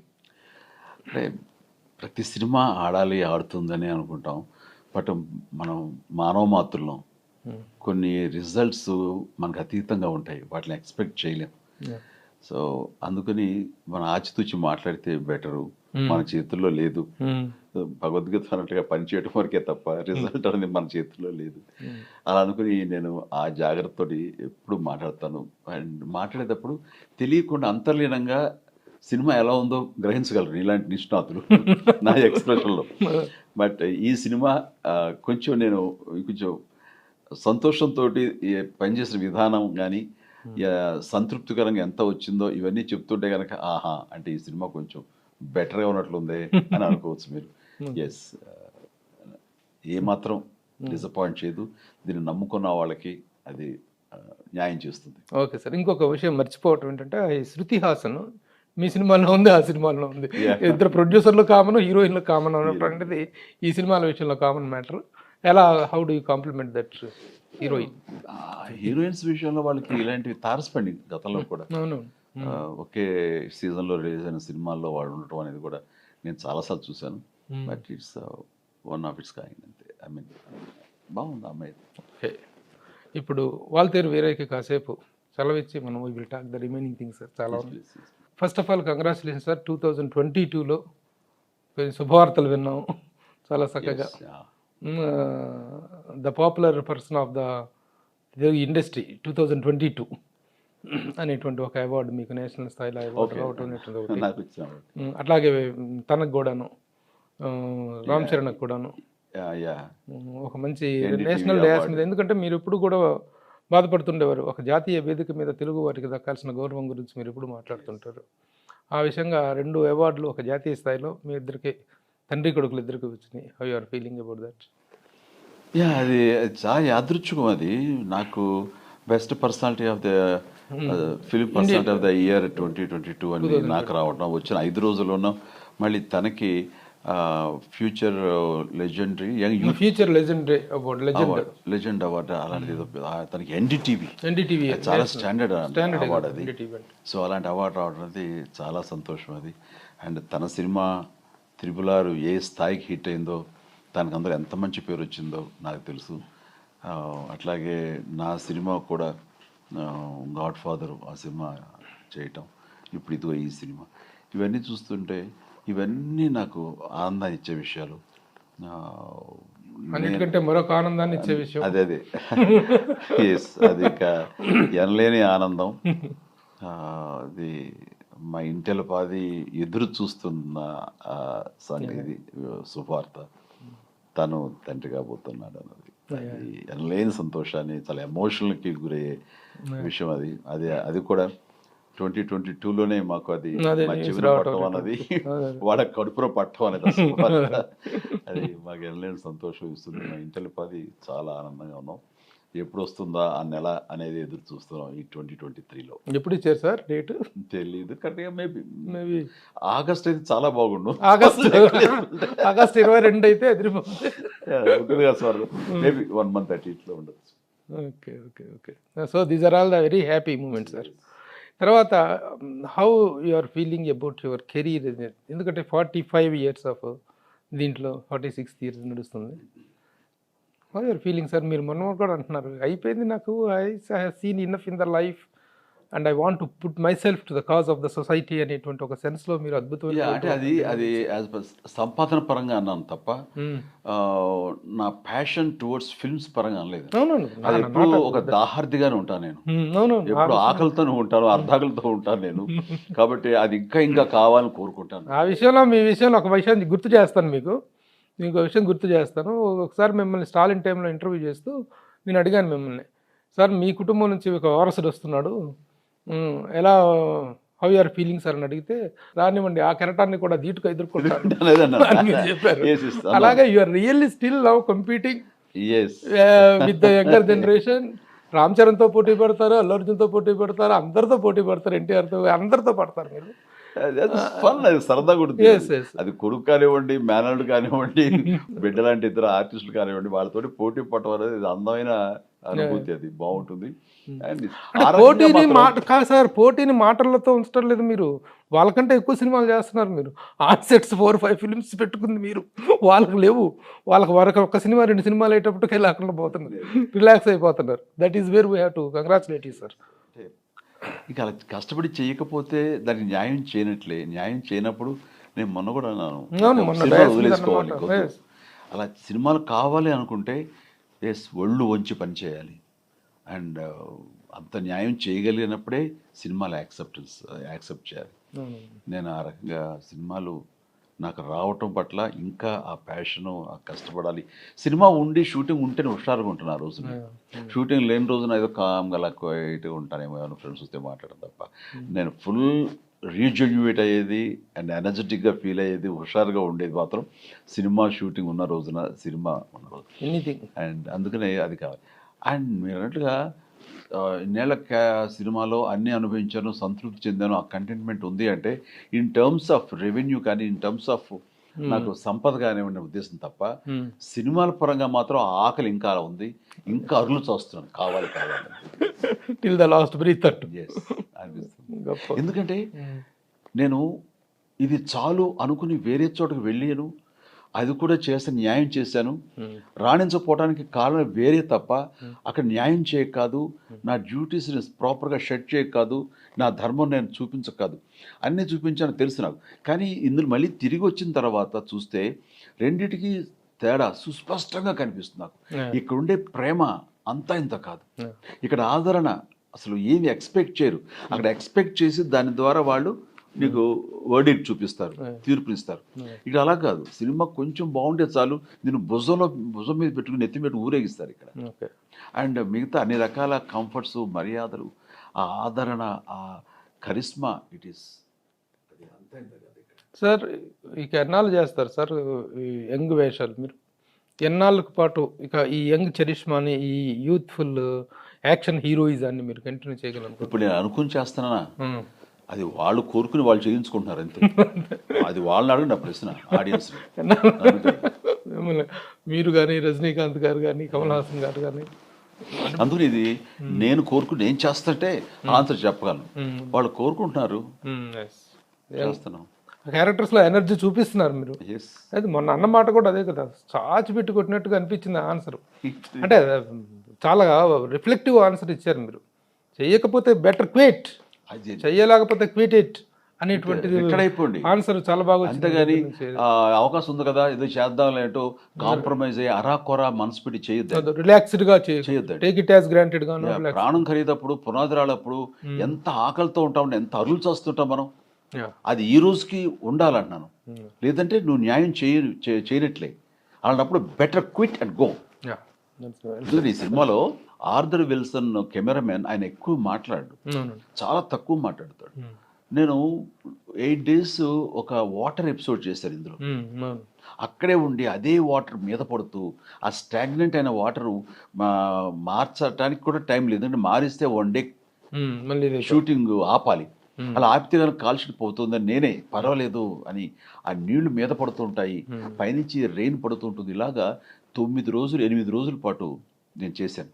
ఆ 8 రోజులు ఆ మురికి నీళ్ళు మీద పడుతున్నా ఓకే అలాగే ప్రొసీడ్ అయ్యానంటే ఆ వర్క్ పట్ల అది చూసి ఆయన అంటాడు, ఏ హీరో నాకు తెలిసి నాకు 20 ఏళ్ల పైన అనుభవం ఉంది, ఎంతోమంది టాప్ హీరోస్ చేస్తాను నేను, ఎవరు కూడా చేయరండి. 2 days చేస్తే వాటర్ మార్చేయండి, మళ్ళీ కొత్త వాటర్ పెట్టండి అంటారు. ఆ 1 day కూడా మీరు షూటింగ్ వేస్ట్ కాకూడదని మీరు హెల్త్ కూడా చూసుకోకుండా చేశారు. ప్లస్ అన్నీ కలిపి ఒక డూప్ తోటి కంప్లీట్ ఎపిసోడ్ ఫినిష్ చేసి ఆ తర్వాత ఎక్కడ నాకు క్లోజర్స్ పెట్టాలి, ఎక్కడ నన్ను రీప్లేస్ చేయాలనే దాని మీద వాళ్ళు 2 days మేము పనిచేస్తూ ఉంటారు. బట్ ఆల్ ద డేస్ మీరే చేస్తారు. డూప్ షాట్స్ ఒక్కటి కూడా లేదు. మీరు ఆ ఎపిసోడ్ చూస్తే, ఆ వాటర్ ఎపిసోడ్, ఓషన్ ఎపిసోడ్, ఆ సముద్రపు ఎపిసోడ్ చూస్తే ఒక్క షాట్ కూడా డూప్ ఉండదు. ఏంటిది అన్నీ మీరు చెయ్యాలా, అసలు హ్యాట్స్ ఆఫ్ అండి, మేము చూసి అందరూ నేర్చుకోవాలంటూ ఆయన అంటుంటే నేను అది ఒక పొగడతగా అనలేదు. ఇది నేను డబ్బులు చూస్తున్నాను కదా, నా ఇది కమిట్మెంట్ కదా, ఇది నేను చెయ్యాలి కదా, ఈనింటిలా అంటారు అని నేను అన్నాను. సార్ ఇంకొక రకంగా చేయటం నాకు తెలియదు, ఒకటే విధానం, ఇలాగే చేయాలని నాకు తెలుసు, అలాగే చేస్తున్నాను. ఇది మీరు చూసారంటే లేదు సార్ మిగతా వాళ్ళు మిమ్మల్ని చూసి నేర్చుకోవాలంటే అది ఆయన కాంప్లిమెంట్కి థ్యాంక్స్. Very good sir. గత 3-4 సంవత్సరాలుగా చిరంజీవి గారి వ్యక్తిగత జీవితంలో కూడాను, వ్యక్తిగతమైన ఆలోచన విధానంలో ఒక రకమైన మార్పు, ఒక రకమైనటువంటి అంటే మెచ్యూరిటీ అనేటువంటిది అనండి, ఒక సెరెనిటీ అనండి, లేకపోతే ఒక స్థితప్రజ్ఞత అనండి, ఒక స్థిరత్వం అనండి, ఏదో తెలియని ఒక ధార్మికమైనటువంటి ఒక భావన అనేటువంటిది కలుగుతుంది మీ ఆలోచన విధానంలో. The way you are taking the people close to you అనేటువంటిది కలుగుతుంది. ఏంటి సార్ ఈ ఆలోచన చేంజ్కి కారణం? ప్రభు, ఇది కొత్తగా వచ్చినటువంటి ఆలోచన విధానం కాదు. ఇది ఎప్పుడు అంతర్గతంగా ఉంటూ బై బర్త్లోంచి ఇది వచ్చినటువంటి క్యారెక్టర్, ఎవరికైనా సరే ఏదైనా సరే. అండ్ ఆ క్యారెక్టర్ ఎప్పుడో కావాలో అప్పుడే బహిర్గతం అవుతుంది. అప్పటిదాకా అది అంతర్లీనంగా వస్తూ ఉంటుంది.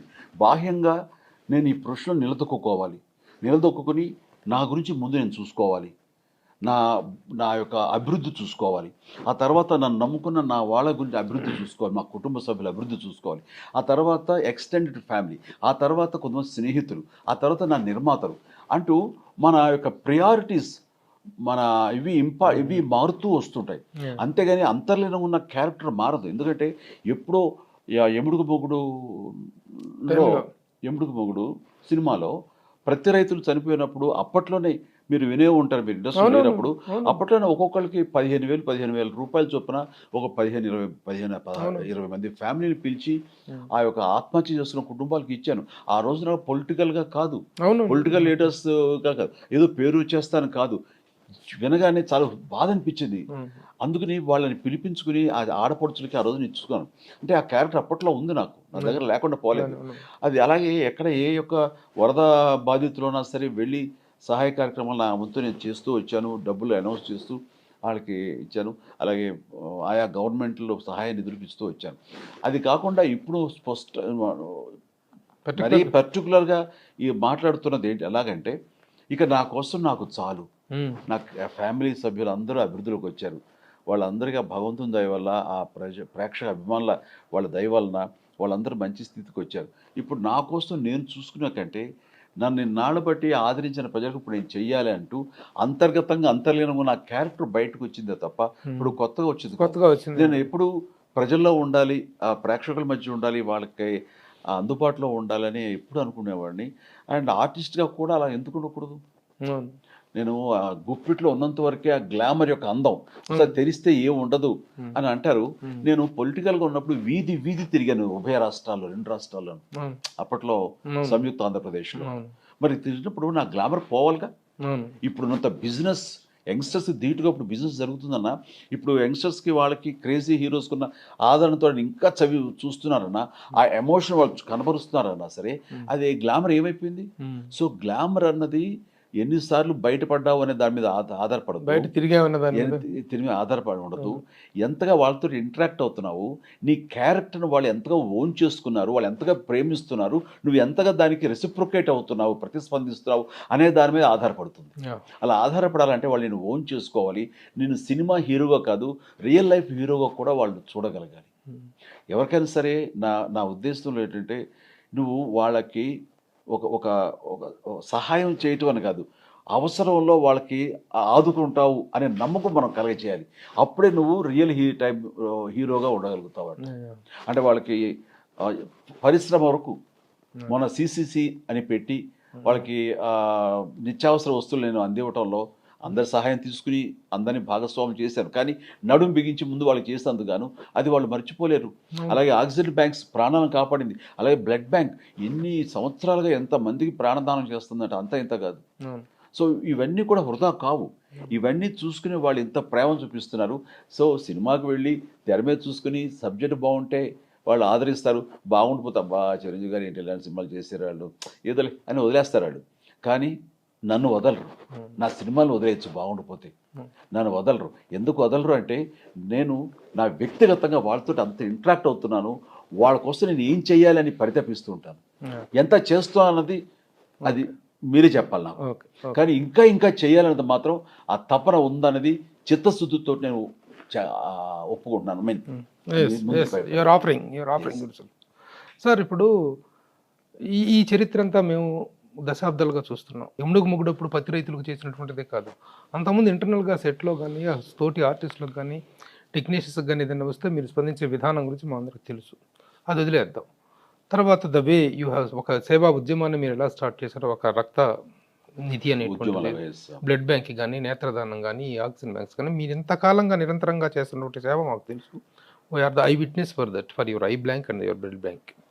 కానీ ఇంత సర్వీస్ చేస్తున్న మీ మీద కొన్ని సందర్భాల్లో వస్తున్నటువంటి కొన్ని విమర్శలు అనేటువంటి వాటికి మీరు ఇప్పుడు సమాధానం చెప్పరు, మీ ఆన్సర్స్ అనేటువంటి ఉండవు. Certain questions are certain rumours are left unanswered and they are spreading. స్వైరవిహారం చేస్తుంటే అలాంటి ఒక 3 ప్రశ్నలు మిమ్మల్ని అడుగుతాను నేను. ఆ 3టికి వివరాలు ఇవ్వండి సార్. ఇవన్నీ పబ్లిక్లో బాగా నాంతనటువంటి విషయాలు. మీరు రాజకీయాల్లో బాగా పార్టీ పెట్టి 2008లో ఆ 8 months పీరియడ్ ఏదైతే ఉందో ఆ టైంలో మీరు ఉద్ధృతంగా రాజకీయమైనటువంటి ఒక రణరంగంలో ఉన్న సమయంలో మీకు మొగల్తూరులో ఉన్నటువంటి ఒక స్థలాన్ని, లైబ్రరీకి స్థలం అడిగితే, అక్కడ ఉన్నటువంటి మీదే మీ ఇల్లు అట, మీ ఇల్లు అడిగితే ఇంకా ఇల్లు అమ్మలేదా, బుద్ధిందా లేదా మీకు అని చెప్పి మీరు మేనేజర్ల మీద కోపడి కేవలం 3 లక్షల రూపాయల కోసం ఆ స్థలం అమ్మేసుకున్నారు. లైబ్రరీ అడిగితే కూడా ఇవ్వలేదు, ఈయన ప్రజాసేవ చేసేది అనేటువంటి దాన్ని బాగా ప్రచారం పొంది, ఆ ప్రచార ప్రభావం అనేటువంటిది మీ ప్రజారాజ్యం పార్టీ మీద కూడా కొంత ప్రభావం చూపించినటువంటి వాస్తవం జరిగింది. నిజంగా 3 లక్షల కోసం మీరు అమ్ముకునే వాళ్ళు మీరు ఎలాంటి సేవా కార్యక్రమాలు చేస్తున్నా ఎంత ఇస్తున్నారో తెలుస్తుంది. అసలు ప్రపోర్షన్ కుదరటం లేదు. ఇది మీ నైజానికి మీకున్నటువంటి పేరుకి ఆ 3 లక్షల దానికి పంతలు కుదరటం లేదు. అదొక వివరణ ఇవ్వండి సార్. అంటే ఇలాంటి దానికి సమాధానం చెప్పాలంటే నాకే ఇబ్బందిగా ఉంటుంది. ఎందుకంటే అది ఆ అవసరం కోసం మనిషిని టార్నిష్ చేయాలి, ఏదో ఒక లేని మచ్చ కూడా మనం అతని మీద చల్లాలి, బురద చల్లాలి అనే ప్రయత్నాలు చేసేటువంటి ఇవి. యాక్చువల్గా అంటే మళ్ళీ నాకు చాలా ఇబ్బందిగా ఉంది చెప్పాలంటే. అంటే అది నా ఆస్తి కాదు, అది మా మావయ్యది, ఆయన శ్రీనివాసులు గారు అని చెప్పేసి ఆయన అది అంటే మా అమ్మమ్మ గారి తమ్ముడు ఆయన, మా బిడ్డ మా అమ్మగారి తమ్ముడు. సో ఆయన ఆస్తి నేను ఎలాగా ఇస్తానండి? నాకు ఏంటి రైట్ ఉంది? ఫస్ట్ ఆఫ్ ఆల్ అది నా ఆస్తి కాదు, మా నాన్నగారి సంపాదన కాదు, మా నాన్న తరపు తాత కాదు, ఇది అమ్మగారి నాన్నగారిది. అదే ఆయనేమో ఆయన బిడ్డకి ఇచ్చుకున్నాడు. అది నేను అక్కడ వాళ్ళ ఇంట్లో పాటు నేను కూడా పేయింగ్ గెస్ట్ గా అన్న, కానీ వాళ్ళు నేను వెళ్ళి చదువుకున్నాను. అంత మాత్రం చేస్తే చిరంజీవి సొంతూరు అయిపోలా. అక్కడ అమ్మకి అక్కడ సొంతూరు ఎక్కడో కూడా మా తాతలది ఎక్కడో ఈస్ట్ గోదావరిలో ఎక్కడో అంటారు. సో నాన్నగారి పెనుగొండ, సో అమ్మగారి నాన్నగారు నెల్లూరు. ఆయన ట్రాన్స్ఫర్స్ దృష్ట్యా మొగల్తూరు చేరుకున్నారు. అక్కడ అమ్మ పెళ్ళయింది, అక్కడే గర్భం దాల్చింది, నన్ను ప్రసవించింది అమ్మ. ఆ రకంగా అది నా ఇల్లు అయింది, నా ఊరు అంటారు తప్ప అది అమ్మగారి ఊరు. అది నాన్నగారిది పెనుగొండ, వెస్ట్ గోదావరి. సో అది పక్కన పెడితే అది మావయ్య గారి ఇల్లు అండి. సో అది అమ్ముకునేది ఆయన పేరు మీద ఉన్నది, ఆయన అమ్ముకుంటాడా లేకపోతే ఉంచుకుంటాడా అది ఆయన ఇష్టం. అది దానికి నాకు సంబంధం ఏముంది? అది మీ స్థలం అని చెప్పేసి మీరు ఇవ్వలేదని చెప్పేసి ఆ రోజున మరి అంతా ఎవరన్నారో ఏంటో తెలియదుగా నేను విన్నాను ఇది. తర్వాత అది ఎవరిని అడిగారు, ఎవరు అడిగారు? లైబ్రరీ అండి ఇది. ఎవరు అడుగుతారండి? అది లైబ్రరీకి ఎందుకు ఇస్తారండి? అది లైబ్రరీ కావాలంటే నేను డొనేట్ చేసి, ఆ తర్వాత నా స్నేహితుడు సత్యప్రసాద్ అని పండరి అంటాం, డాక్టర్, అతను భీమవరంలో ఉంటాడు. సో అతని నేతృత్వంలో నేను మొగల్తూరులో ఒక లైబ్రరీ కట్టించాను. లైబ్రరీ ఉంది ఆల్రెడీ, అది ఎప్పుడో కట్టించారు. మరి లైబ్రరీని దీన్ని ఎందుకు అంటారో నాకు అర్థం కాదు అది. అండ్ ఇవన్నీ కూడా చాలా హాస్యాస్పదంగా అనిపిస్తాయి. అది మావయ్య గారు అది ఆయన కూడా బ్యాంక్లో చేస్తూ ఆయన దాన్ని అమ్మేసుకున్నారు, వెళ్ళిపోయారు. దాని తర్వాత అమ్మమ్మలు నాతో పాటే చెన్నై వచ్చేసారు, అక్కడే ఉన్నారు, నాతో పాటే ఉండేవాళ్ళు. వాళ్ళు మరణించేంత వరకు వాళ్ళు నాతో పాటే ఉన్నారు. హైదరాబాద్కి వచ్చారు. అది వాళ్ళ బాధ్యత నేను తీసుకున్నాను అంతే. అది దాని కాదు. కానీ సార్ మరి మీ దృష్టికి వచ్చిందో అలా తెలియదు, కానీ ఆ టైంలో మాత్రం దీని ప్రచార ప్రభావం చాలా ఉందండి. అవునవును, చాలా చాలా చాలా మంది అడిగేవాళ్ళు. ఆ క్లారిటీ ఇప్పుడు తీసుకున్నా నేను. అసలు నాకు సంబంధం లేదు, అది నా ఇల్లు కాదు, అది ఇల్లు కాదు. సో కాదు, కాకపోతే అది నా ఇల్లు అనుకుంటే దానికి ఒక ప్రాచుర్యం ఉంటుంది, దానికి ఇంపార్టెన్స్ ఉంటుంది, దానికి ఒక ఇంపార్టెన్స్ ఉంటుంది. అలా వాళ్ళు అనుకుంటున్నారు. అనుకోకుండా అది నాది కాదు కదా, ఎందుకు అనుకుంటారు నా ఇల్లు కాదు అది అని. ఎక్కడ ఇవ్వాలి, ఎవరికి ఇవ్వాలి? సో అది చిరంజీవి పుట్టి ఇల్లు, తను పెరిగిన ఇల్లు అని చెప్పేసి అందరూ వచ్చి చూస్తూ ఉంటుంటే కనుక దానికి ఒక ఇంపార్టెన్స్ వచ్చింది. ఆ ప్రాముఖ్యత వాళ్ళు ఎంజాయ్ చేస్తుంటారు. ఇంకా సిల్లీగా అనిపించవచ్చు. ఇంకొకటి ఆ రోజుల్లో సుమన్ జైలు పాలైనప్పుడు అందరికి ఆన్సర్ కూడా ఇవ్వడం నాకు చాలా ఇబ్బంది ఉంది ప్రభు. ఇప్పటికి మీ ఇద్దరు అడగండి, మీ ఇద్దరు మంచి స్నేహితులు అండి. మధ్యలో ఎవడో ఏదో ఒక పోరంబోకు జర్నలిస్ట్ లాంటి వాడు ఈ మాట హార్ష్గా ఉండొచ్చు. వాళ్ళు ఏదో ఎవతో రాశాడా, ఆ రాసిన దాని నుంచి వక్రీకరించారా? ఇప్పటికి ఎన్ని వందల సార్లు సుమన్ చాలా సార్లు చెప్పారండి, అసలు అదేం లేదు, మేము ఇద్దరం మంచి స్నేహితులు, అసలు ఆయనకి నాకు ఏం లేదు, నన్ను అయినా సరే అది కరెక్ట్ అని అన్ని అంటాం. వాటి సాడిజం అది. ఇప్పటికీ నేను మంచి విషయస్ చెప్తుంటాను, తను విషయస్ చెప్తుంటాడు. మేము ఇద్దరం 80s రీయూనియన్లో మేము ఇద్దరం కలుసుకుని ఉంటాం, నవ్వుకుంటుంటాం, మాట్లాడుకుంటాం. వాళ్ళకి తృప్తిగా ఉండదా? అదే అని పదే అని దాన్ని ఇంకా దాన్ని నర్చర్ చేస్తూ నీళ్లు పోసి దాన్ని పోషిస్తుంటే ఇట్ ఈస్ మీనింగ్. అంటే దీనికి ఒకటి ఏంటంటే సుమన్ గారు ఎన్నిసార్లు చెప్పారు, చాలాసార్లు చెప్పారు, మీ వైపు నుంచి ఒక క్లారిఫికేషన్ వస్తే కానీ ఇట్లాంటి కొంచెం ఇలాంటి వాటి మీద మాట్లాడుకోవడం సిగ్గుచేయడం. Okay, that is true. అంటే but just to make a clarification from your side మీరు చెప్పారు దట్ ఈస్ వన్. ఏ తప్పు చేయని వాడిది ఎప్పుడు ఏదో అవాకులు చవాకులు పేలేరు కదా అని చెప్పేసి అది పట్టుకుని ఇలా సాగతీయడం అనేది అదొక సాడిస్టిక్ ప్లెజర్, పైశాచిక ఆనందం. నా నుంచి ఎవరు ఏ తప్పు పట్టలేరు. కాబట్టి ఇలాంటివి ఇంకా పట్టుకుని వాటిని. So this clarification is done. 2 clarifications అయిపోయినాయి. మూడోది ఒకటి అడుగుతాను సార్. మీ మీద ఒకసారి విషప్రయోగం జరిగింది అనేటువంటిది నిజమేనా? బర్త్డే కేక్లో ఇవన్నీ విపరీతంగా వైరల్ అవుతున్నాయి. లేదు, అది అందులో కొంతవరకు ఉంది. ఒక ఆడాడు పిచ్చి అభిమాని అనుకుంటాడు. ఎప్పుడు సార్ ఏది జరిగింది? ఇది మరణ మృదంగం షూటింగ్ జరుగుతుంది గిండి హార్స్ క్లబ్ దీంట్లో రేస్లో. మన క్రియేటివ్ కమర్షియల్స్ రామారావు గారి షూటింగ్. ఆ రోజు అక్కడ ఫైట్ సీక్వెన్స్. సో అప్పుడు ఫ్యాన్స్ డైరెక్ట్గా వచ్చేయటం, మీట్ అవ్వటం. అదే అది కేక్ కట్ చేయమన్నారు, సరే కట్ చేశాను. దాని లోపల తీసి నా నోట్లో పెట్టబోయాడు. అలా చేతితో పట్టుకుని పెడితే నాకు ఇష్టం ఉంటుంది, చూస్తే స్పూన్స్తో తింటాడు. సరే వద్దు అన్నాను. ఆడు పట్టుకుని బలవంతంగా నోట్లో పెట్టేశాడు. పెట్టేసరికి ఎక్కడ కొంచెం నాకు చిరు చేదులాగా ఏదో అనిపించింది. వెంటనే ఊస్తే దాని లోపల ఏదో ఎక్స్ట్రా పౌడర్ మధ్యలో పెట్టినట్టు అనిపించింది. ఉమ్, ఇదేంటిది అన్నాను. రామారావు గారు వాళ్ళకి అనుమానం వచ్చింది. వెంటనే పట్టుకుని వాడు ఏం చేస్తే ఏం లేదు అన్నాడు. ఉమ్, అని పట్టుకుని దాన్ని ఏదో ఆ, ఎక్కడికో టెస్ట్కి పంపించారు. ఉమ్, పంపిస్తే సమ్ ఏదో పౌడర్ లాంటిది, అది ఏం పౌడర్ తెలియట్లేదు, బట్ పాయిజనస్ ఏదో అని అన్నారు. ఉమ్, ఆ తర్వాత రామారావు గారు వాడిని కొట్టేశారు. ఉమ్, కేసీ రామారావు గారు. కేసీ రామారావు గారు. ఉమ్, ఆ తర్వాత వాడు చెప్పాడంట, లేదు ఈ మధ్య నన్ను చిరంజీవి గారు నాతో సరిగ్గా మాట్లాడలేదు, మా ప్రాంతం నుంచి మరొకరితోటి ఆయన ఎక్కువ ఇంటరాక్ట్ అవుతున్నారు, అందుకని నాకు ఆయన దగ్గర అవ్వాలని చెప్పి నేను కేరళలో వశీకరణ మంత్రం పౌడర్ని ఇస్తా తీసుకొచ్చాను అన్నాడు. ఇవి చాలా సిల్లీగా చాలా ఇదిగా అనిపిస్తాయి. నేను దాన్ని అప్పుడే కొట్టి పడేసాను, పడేయండి వదిలేసేయండి, అదే ఏదో ట్రై చేసాను అంతే తప్ప విషప్రయోగం అనే దానికి చెలవులు పొలవులు చేరి కానీ దాని అదేదో వశీకరణ మంత్రం మా ఏదో ఒక పౌడర్ అండి, అది కేరళలో వచ్చి పట్టుకొచ్చాడు. ఆయన తింటే ఆయన మళ్ళీ నన్ను ఇదొకటిలాగా ఇష్టపడతారు, దగ్గర తీసుకుంటారు అని ఇదండి, అందుకు ఇంకేం లేదన్నాడు. బాబు అందులో మూర్ఖపు అభిమానం అది. పోనీ సార్, ఈ చాలా రోజుల నుంచి సోషల్ మీడియాలో ఇంతకుముందు ఇన్ని సంవత్సరాలు నేను మిమ్మల్ని ఎప్పుడు అడగలేదు, ఇది నాకు అడగడానికి నాకే సిల్లీ కనిపిస్తుంది. కానీ ఈ సోషల్ మీడియాలో ప్రచారం అవుతున్న వాటికి చిన్న క్లారిఫికేషన్ మీ వైపు నుంచి తీసుకున్నాను. పోతే సార్, ఇక అసలు విషయాల్లోకి వద్దాం సార్. చాలా ఉన్నాయి సార్.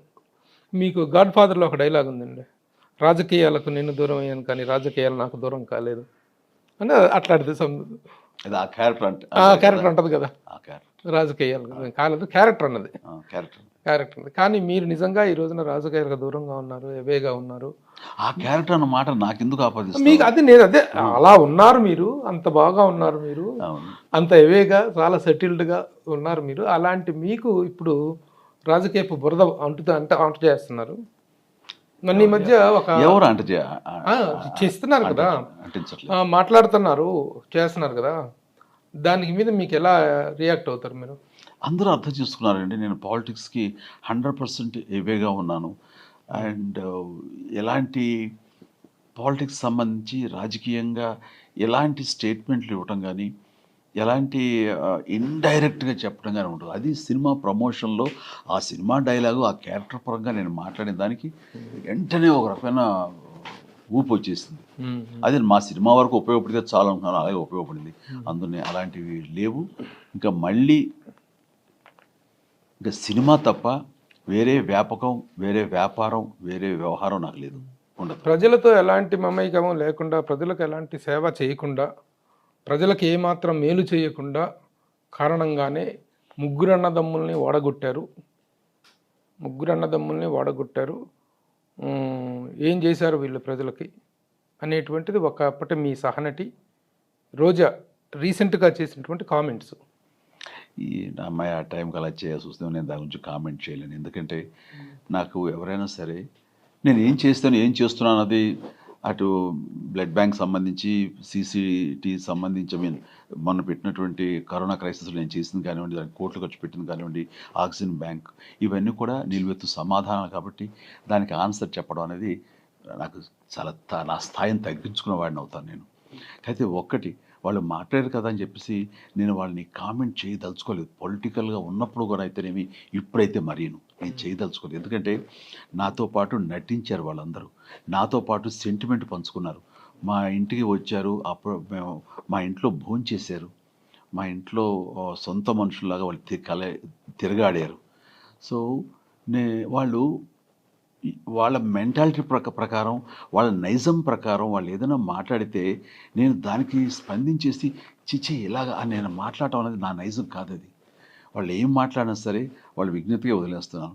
ఎన్నిసార్లు అక్క అని, సార్ అని మా ఇంట్లో భోంచేసి వాళ్ళకి కావాల్సిన వంటకాలు పెట్టి తినిపించుకున్నారు. నేను ఆత్మీయంగా మనస్ఫూర్తిగా వాళ్ళని ఆహ్వానించాను, వాళ్ళ ఫ్రెండ్షిప్ని ఆస్వాదించాను, వాళ్ళకి మనసారా మాతో పాటు షేర్, నిన్నగాక మొన్న నేను అలాగే షేర్ చేసుకున్నాను.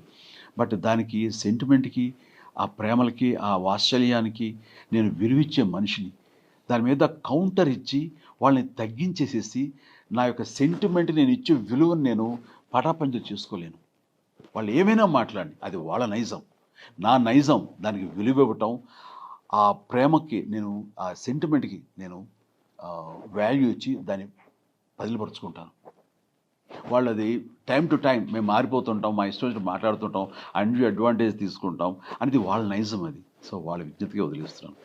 ఇంకా ఏమైనా మాట్లాడతారో మాట్లాడివ్వండి. అంటే సెంటిమెంట్కి, ప్రేమలకి, చూపించిన వాత్సల్యాలకి విలువే లేదా? ఇంతేనా ప్రపంచం? దేన్ని కోరి, దేన్ని ఆశించి, ఇదే లబ్ధి కోసంగా ఇలా మాట్లాడతారు. ఎవరిని కరుణ పొందాలనేది నాకు చూస్తుంటే అబ్బా, వీళ్ళకి పరిణితి ఎప్పుడు వస్తుంది? రాజకీయాలంటే ఇలాగే ఉండాలా? వేరే విధంగా ఉండకూడదా? రాజకీయంగా మీరు చాలా తటస్థంగానే ఉన్నారు. మీరు ఎప్పుడైతే విరమించుకున్నారో రాజకీయాల నుంచి, ఆ రోజు నుంచి నేను రాజకీయాలు ఉన్నప్పుడు కూడా మాట్లాడలేదు. అప్పుడు కానీ ఇప్పుడు కానీ నా నైజం ఇదే. నేను మాట్లాడాను, బట్ నాతోటి సెంటిమెంట్ పంచుకున్న వాళ్ళతోటి, నాతో ఆప్యాయత పంచుకున్న వాళ్ళకి, నాతో పాటు ప్రొఫెషన్ పంచుకున్న వాళ్ళతోటి నేను ఏ ప్రేమ ఆనాడు చూపించానో ఈ రోజుకి పొలిటికల్ ఉన్నప్పుడు కానీ ఇప్పుడు కానీ అదే ప్రేమను చూపిస్తాను, అలాగే కనపరుస్తాను. నా ఇంటికి వస్తే నా ఆడపడుచు వచ్చినట్టుగానే నేను చీర, పసుపు బట్టలు అన్నీ పెట్టి, పసుపు కుంకాలతోటి వాళ్ళని ప్రేమిస్తాను. అదే రకంగా వాళ్ళని ఆదరిస్తాను. వాళ్ళకి నా ప్రశంసలు అందజేస్తాను. నా ఆశిస్తాను. ఎవరైనా కానీ ఇస్తాను. అదే రకంగా నేను చేస్తాను. ఇప్పుడు మీరు రాజకీయంగా ఎవేగా ఉన్నా కూడాను you are giving the due respect to one and all. ముఖ్యమంత్రి గారి దగ్గరికి, ముఖ్యమంత్రి గారి దగ్గరికి, జగన్మోహన్ రెడ్డి గారి దగ్గరికి వెళ్ళినప్పుడు మీ మధ్య ఒక చక్కటి వాతావరణం కనిపించింది. ఆ వాతావరణాన్ని కూడా కన్సిడర్ చేయకుండా మళ్ళీ మీ మీద పొలిటికల్గా, రాజకీయంగా కామెంట్లు చేస్తున్నారు కదా. అది కేవలం మీ పవన్ కళ్యాణ్ మీ తమ్ముడు కావటం రీజనా, లేకపోతే మీ మీద వ్యక్తిగతంగా కూడా ఒక ద్వేషభావమా, తక్కువ భావమా? ఏమనుకుంటున్నారు మీరు? తమ్ముడిని నన్ను డెఫినెట్గా వేరువేరుగా చూడాల్సిన పరిస్థితి అలాగే చూస్తున్నారు. ఎందుకంటే నేను పొలిటికల్గా, ఫ్యామిలీ పరంగా మేము పండగలకి, పబ్బాలకి కలుసుకుంటుంటాం కానీ, అండ్ ప్రొఫెషనల్గా కానివ్వండి, తను తీసుకున్నటువంటి దారి కానివ్వండి, తనది వేరు, నాది వేరు. ఆ రకంగా క్లారిటీ ఉంది క్లియర్గా. ఏదో దాని ఏమంటారు, గోడ మీద పిల్లి వాటని ఎప్పుడు అనేది లేదు, ఉండదు కూడా. అది తమ్ముడు వెళ్తున్నాడు, తను వెళ్తున్న విధానానికి ఎప్పుడు నా బ్లెస్సింగ్స్ ఉంటాయి. That's it. కానీ డైరెక్ట్గా అనేది మాత్రం నేను పాలిటిక్స్లోకి రాను. నా ప్రమేయం లేదు, నాకు అవసరం లేదు.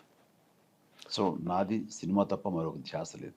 అండ్ మీరు అడగాలని క్వశ్చన్ డైరెక్ట్గా అదే డైరెక్ట్గా అడగతంటే, రేపు జరగబోయే ఎలక్షన్స్లో 2024 ఎలక్షన్స్లో మీరు తమ్ముడికి రాజకీయంగా ఎలాంటి సపోర్ట్ ఇవ్వరా? రాజకీయంగా సపోర్టు తీసుకోవాల్సిన అవసరం తనకి లేదు. అండ్ అలాంటి పరిస్థితి రాదు, రాకూడదు. వచ్చినా సరే తమ్ముడు మంచి తను కోరుకున్నది అవ్వాలని అంటున్నాను తప్ప నేను మాత్రం పొలిటికల్గా ఎలాంటి ఇది నాకు లేదు, నా ప్రమేయం ఉండదు. మీరు తమ్ముడు కూడా ఆ ప్రమేయం అవసరం లేదు. మీరు కాకపోతే మీ మెగా కాంపౌండ్లో 7 హీరోలు దాదాపు ఉన్నారు. 7 హీరోల సపోర్ట్ ఉండే అవకాశం ఉంది. ఫస్ట్ ఆఫ్ ఆల్ కళ్యాణ్ బాబే కోరుకోడు. అసలు మీరు మీ ప్రొఫెషన్లో కాన్సన్ట్రేట్ చేయండి. ఈ ఒక్క విషయంలో మాత్రం నేను ఒంటరిగానే వెళ్తాను. నాకు మీరు నా వల్ల డిస్టర్బ్ అవ్వద్దు, నాకు సపోర్ట్ చేయాలని మీ ప్రొఫెషన్ కూడా మీరు డైల్యూట్ చేసుకోవద్దు, దాన్ని డిస్టర్బ్ చేసుకోవద్దు. ఏమైనా వస్తానా సరే రావద్దని అంటాడు. తన మీద తనకు అంత నమ్మకం, తన ప్రజాభిమానం మీద తనకు అంత నమ్మకం. విషయం ఆల్ ద వెరీ బెస్ట్. కానీ తన మీద వస్తున్న విమర్శలు మీకు ఎలా అనిపిస్తూ ఉంటాయి? అంటే విమర్శలు లేకపోతే పాలిటిక్స్లో అందం లేదు, అర్థం లేదు. That's it. వాళ్ళు చేసేటువంటి ప్రధాన విమర్శల్లో సాక్షాత్తు ముఖ్యమంత్రి జగన్మోహన్ రెడ్డి కూడా 3 పెళ్ళాలు 3 పెళ్లిళ్ళ గురించి మాట్లాడుతుంటారు కదా. నేను దాని గురించి ఏమీ మాట్లాడను. ఎందుకంటే నిజాలు ప్రజలకు తెలుసు. ఎవరు ఏది మాట్లాడినా సరే వాళ్ళకి ఆ విచక్షణ ఉంది, వాళ్ళు అర్థం చేసుకోగలరు. లేకపోతే ఇంత ఆదరణ కళ్యాణ్ బాబుకు ఉండదు. కాబట్టి దాని గురించి నేను కామెంట్ చేయను. పొలిటికల్గా వాళ్ళు ఒకళ్ళొకళ్ళు ఏం విమర్శించుకుంటారో దాని అన్నది నేను కామెంట్ చేయను. మీరు అంటి ముట్టినట్టుగా ఉంటున్నారా, లేకపోతే మీ పాలసీ ప్రకారం? నా పాలసీ ప్రకారం వద్దు అనుకుంటున్నాను నేను. నాకు వద్దు, no more politics. I don't want to be. అలా అని చెప్పి తమ్ముడు దూరం చేసుకోలేను కదా. నా తమ్ముడు, దట్స్ ఇట్. నా తమ్ముడు ఎప్పటికైనా నా తమ్ముడే, నా బిడ్డ లాంటి వాడే. సో నాకు పాలిటిక్స్ వద్దు, దట్స్ ఇట్. ఇతరత్రాగా మామూలుగా ఫ్యామిలీ మెంబర్గా, బ్రదర్గా మాత్రం యూ విల్ సపోర్ట్ హిమ్. బిడ్డ అనే మాట ఎందుకు వాడతాను ప్రభు? అంత పెద్ద మాట వాడానంటే మిగతా వాటిలో మా అనుబంధం, బంధం, కమిట్మెంట్ అంతా ఉంటుంది యాజ్ ఇంటాక్ట్. ఓకే. పొలిటికల్గా నో. పొలిటికల్గా మాత్రం తను వద్దంటాడు కూడా. తనకున్న విజయావకాశాల మీద మీకున్నటువంటి నమ్మకం? నేను పాలిటిక్స్ మీద దృష్టి పెట్టలేదు. అండ్ ఈ పాలిటిక్స్లో ఎప్పుడు ఏది జరుగుతుందో కూడా మనకు తెలియదు. మీరు ఎంత పాలిటిక్స్ చేసినా సరే పాపం ఎంతో మంది ఎన్నో చేస్తుంటారు, తిరిగి వాళ్ళు నెగ్గుతారనే గ్యారెంటీ ఇవ్వగలరా? ఇవ్వలేరు. సో ఎన్ని చేసినా అదే పాలిటిక్స్ అనేది ఇట్ ఈస్ వెరీ ట్రిక్కీ. కాపులు అనేటువంటి వాళ్ళు రాజకీయంగా అక్కడ ఒక నిర్ణయాత్మక శక్తిగా ఆంధ్రప్రదేశ్లో ఉన్నటువంటి సమయం, ఇప్పుడు పవన్ కళ్యాణ్ గారి మీద కూడా ఉన్నటువంటి ప్రధానమైనటువంటి ఒత్తిడి ఆ కాపులని తీసుకెళ్ళి కమ్మోళ్ళకి అమ్మేస్తారా, గుత్తగత్తంగా అమ్మేస్తారా అనేటువంటి ఒక విమర్శ అనేటువంటిది ఆ రోజున అన్నయ్య కాంగ్రెస్ని తీసుకెళ్ళి దాంట్లో అమ్మేశాడు, ప్రజారాజ్యాన్ని తీసుకెళ్ళి కాంగ్రెస్కి అమ్మేశాడు, ఈ రోజున కాపులను తీసుకెళ్ళి కమ్మోళ్ళకి అమ్మేస్తాడు అని చెప్పి రామ్ గోపాల్ వర్మ అనేటువంటి ఒక దర్శకుడు కామెంట్ చేశాడండి. నేను ఇది వినలేదు, నాకు నువ్వు చెప్పేది ఏదో అసలు చాలా కొత్తగా అనిపిస్తుంది. ఇలాంటి వాటికి నేను సమాధానం చెప్పను. ఈ రామ్ గోపాల్ వర్మ మిమ్మల్ని కూడా మీ మీద కూడా రకరకాల కామెంట్లు చేస్తూ ఉంటాడు. అది అతను నైజం, చేయకపోతే ఆయన ఎందుకు అవుతారు? ఎప్పుడు ఖండించరా? ఖండించను. అవతల వాళ్ళ నైజం మీద నాకేం రైట్ ఉంటుంది? వాళ్ళ నైజం మీద. నైజం మీద. Okay okay. అంటే అలాగే ఏ స్థాయికి వెళ్ళిపోయి మాట్లాడినా మీరేమి స్పందించకపోవటం అనేటువంటిది ఒక అలుసుగా తీసుకునే అవకాశం ఏర్పడుతుంది కదా. తీసుకుని అన్నమానండి, దానివల్ల నేనేం నష్టపోతాను? నేను ఏమాత్రం నష్టపోను. మధ్యస్థులకి తటస్థులకి అది సరదాగా ఎంటర్టైన్మెంట్గా ఉంటుంది. Let them enjoy. సో ఈ కైండ్ ఆఫ్ థింకింగ్కి బాగా ఇదైపోయి మీరు ఒక స్థితప్రజ్ఞతో ఒక రకమైనటువంటి ఒక మైండ్ సెట్కి వెళ్ళిపోయారు. You are looking above. అంటే నాది నన్ను ప్రేమించే ప్రజలు బాధ్యత అంతవరకు ఉంటుంది, నా ఆలోచనలు ఆ పరిధి మేరకు ఉంటుంది. వీళ్ళు చెప్పేది అవతల నిజమని నమ్మితే నాకు అనిపిస్తుంది, అయ్యే అది కాదు కదా అని. ప్రజలకి తెలుసు నేనేమిటో, వాళ్ళకి నేను తెరిచి ఉంచిన పుస్తకం. సో వాళ్ళకి ఎవరు ఏది మాట్లాడినా సరే నాకంటే నా గురించి వాళ్ళకి బాగా తెలుసు. కాబట్టి సమాధానం ఎవరికి చెప్పుకోవాలి, దేనికి ఖండించాలి, దేనికి నేను very good sir. Next unstoppable show అనేటువంటి దానికి చిరంజీవి గారు ఎప్పుడు వస్తారు అనేటువంటిది ఒక అవైటింగ్ క్వశ్చన్ బాలకృష్ణ గారు చేస్తున్నటువంటిది ఆహాలో. మీ రాక మీ సమ్మతమా లేకపోతే మీకు వచ్చిన ఆహ్వానం ఏంటి సార్? అది అవతల వాళ్ళు కోరిన దాన్ని బట్టి ఉంటుంది. సో వాళ్ళు ఇంతవరకు వాళ్ళ కోరికను వెలుబుచ్చలేదు, అలాంటి కోరిక నా ముందు తారసపడలేదు, ఎదురు అవ్వలేదు, నా దృష్టిగా రాలేదు. అలాంటిది వచ్చినప్పుడు చూద్దాం, ఆలోచిద్దాం. వస్తే ఆలోచిస్తారు సార్. ఇండస్ట్రీలో పెద్ద పెద్ద హీరోలు స్టార్స్ మధ్య ఏర్పడేటువంటి అభిప్రాయ భేదాలు అనేటువంటివి మధ్యలో వాళ్ళు కొంతమందిని నలిగిపోతూ ఉంటారు. అసలు స్టార్స్ మధ్య ఒక సుహృద్భావ వాతావరణం ఉండాలనేటువంటి దానికి మీరు మొదటి నుంచి ఒక లీడ్ తీసుకున్నటువంటి వ్యక్తి. ఆ వాతావరణం ఇప్పుడు ఉందా సార్? ఉందో లేదో తెలియదు, కానీ నా ఒక్క విషయంలో మాత్రం నేను ఎవరితోటైనా సరే చాలా ఆహ్లాదంగా ఉంటాను. వాళ్ళని ఇన్వైట్ చేస్తుంటాను. అలాగే కలిసి కూడా మేము బయటికి తిరుగుతూ ఉంటాము, ఫ్లైట్లో కూడా ప్రయాణిస్తుంటాము. కొంతమంది వీరు పడక రారేమో కానీ, లేదంటే వెంకటేష్, నాగార్జున, మేము రసల్ ఖైమాకి ప్రైవేట్ జెట్లో వెళ్ళి అక్కడ పెళ్ళి వాటిలో మేము పార్టిసిపేట్ చేస్తుంటాం. నేను, వెంకటేష్, ఇంకో మిత్రుడు లాస్ ఏంజల్స్లో పెళ్ళికి మేము వెళ్తాము. నిన్న ట్రైలర్ చాలా బాగుంది, పూర్వకాలం నిజంగా లోడింగ్ సార్, చిరు సార్ అంటూ తను వెంకటేష్ నాకు మెసేజ్ పెట్టడం. ఆ తర్వాత నాగార్జున మన 31st నైట్ అమల గారితోటిను అఖిల్ తోటి వచ్చి మా ఇంట్లో మాతో టైం స్పెండ్ చేయడం మిడ్ నైట్. ఇవన్నీ కూడాను డెఫినెట్గా మేము ఇచ్చిపుచ్చుకోవడం, ఆ సౌహృద్భావ వాతావరణం ఎప్పుడూ ఉంటుంది. వేరే హీరోలు బిజీగా ఉండటం మూలంగా రాలేకపోతున్నారేమో కానీ అది కూడా నేను పెద్దగా దూరంగా ఉన్నాము అనేది మాత్రం నేను ఉండదు. మా అందరి మధ్య నా వరకు నేను చిన్న హీరోలు కానివ్వండి, పెద్ద హీరోలు కానివ్వండి, జబర్దస్త్ కమెడియన్స్ కానివ్వండి, లేదు పెద్ద స్థాయి హీరోలు కానివ్వండి, పెద్ద డైరెక్టర్లు అందరితోటి చాలా బాగుంటాను. మా ఇంటికి వస్తుంటారు, వాళ్ళు ఆహ్వానిస్తే నేను అక్కడికి వెళ్తుంటాను. ఇది జరుగుతూనే ఉంటుంది. సో నా వరకు నేను ఒకటిగా ఉండటం కోసంగా ఏమేమి ప్రయత్నాలు చేయాలో అన్నీ చేస్తాను. ఇది నా నైజం. నేను హనీ హౌస్ అని చెప్పేసి గిండి మెడ్రాస్లో ఉండేది. అక్కడ 1 acre నాకు హౌస్ ఉండేది అనమాట, ఊరికి దూరంగా. ఇప్పుడు ఊరు మధ్య అయిపోయింది అది. అక్కడ నేను పార్టీలు ఇస్తుండేవాడిని. తమిళ హీరోస్, తమిళ డైరెక్టర్స్ వీళ్ళందరూ వచ్చేవాళ్ళు. ఒక్కోసారి మన మన క్యారెక్టర్ యాక్టర్లు సత్యన గారు, రావుగోపాలరావు గారు ఇలాంటి వాళ్ళందరూ వచ్చేవాళ్ళు. అండ్ ఆల్ యంగ్ హీరోస్ వచ్చి ఉండేవాళ్ళు. అలాగే అప్పుడు వెంకటేష్, నాగార్జున గారు, బాలకృష్ణ వీళ్ళందరూ వస్తూ ఉండేవాళ్ళు. చాలా మంచి టైం స్పెండ్ చేసేవాళ్ళు. సినిమా ఇండస్ట్రీలో అలాయ్ బాలాయ్ స్టార్ట్ చేసింది మీరే.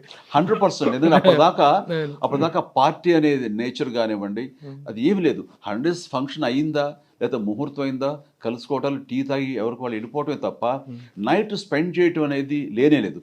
ఎంతో కొంత కృష్ణరాజు గారు మాత్రం కొద్ది మందితోటి వాళ్ళ ఇంట్లో ఆయన ఎంటర్టైన్ చేస్తుండేవాళ్ళు. అది పెద్ద ఎత్తు సోమబాబు గారు కానీ, కృష్ణ గారు కానీ, నాకు తెలిసి వాళ్ళు ఎవరు, దాసరి నారాయణరావు గారు మా గురువు గారు, ఆయన ఒక ఆయన అంటే వెజిటేరియన్. పార్టీలు అంటే ఆ పార్టీలు కాదు, ఆయన తరహాలో భోజనాలు పెట్టి, మంచి భోజనాలు పెట్టి, మంచి విందిచ్చి చేసేవారు ఆయన సంబంధించిన శిష్యులకి, శిష్యవర్గానికి అందరికీ.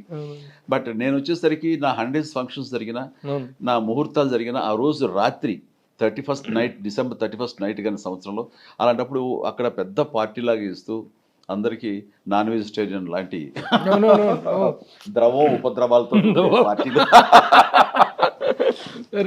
అది మాత్రం ఆ రోజు దానివల్ల ఒక మంచి వాతావరణం ఏర్పడుతుంది. ఒక సుహృద్భావ వాతావరణంలో చాలా సరదాగా ఉంటుంది. యా సార్, ఈ అన్స్టాపబుల్ షోకి పవన్ కళ్యాణ్ గారు వెళ్ళారు కదా, ఎలా అనిపించింది మీకు? నేను చూడలేదు ఇంకా. ట్రైలర్ రాలేదు. బాగుంది, వినడానికి బాగుంది, చూడటానికి ఇంకా బాగుండాలి. ఆ గ్రాండ్ వెల్కమ్ అదంతా, అటు బాలకృష్ణ గారు లాంటి ఒక మాస్ స్టార్ హోస్ట్ చేస్తున్నట్టు ప్రోగ్రామ్, ఇక పవన్ కళ్యాణ్ గారికి ఉన్నటువంటి మాస్ ఫాలోయింగ్, డెఫినెట్ బాగుంటుంది అనుకుంటున్నాను. నేను చూడాలి. ఏది ఏమైనా ఈ అన్స్టాపబుల్ అనేటువంటిది చిరంజీవి గారు వెళ్తే వచ్చే హైప్, ఇది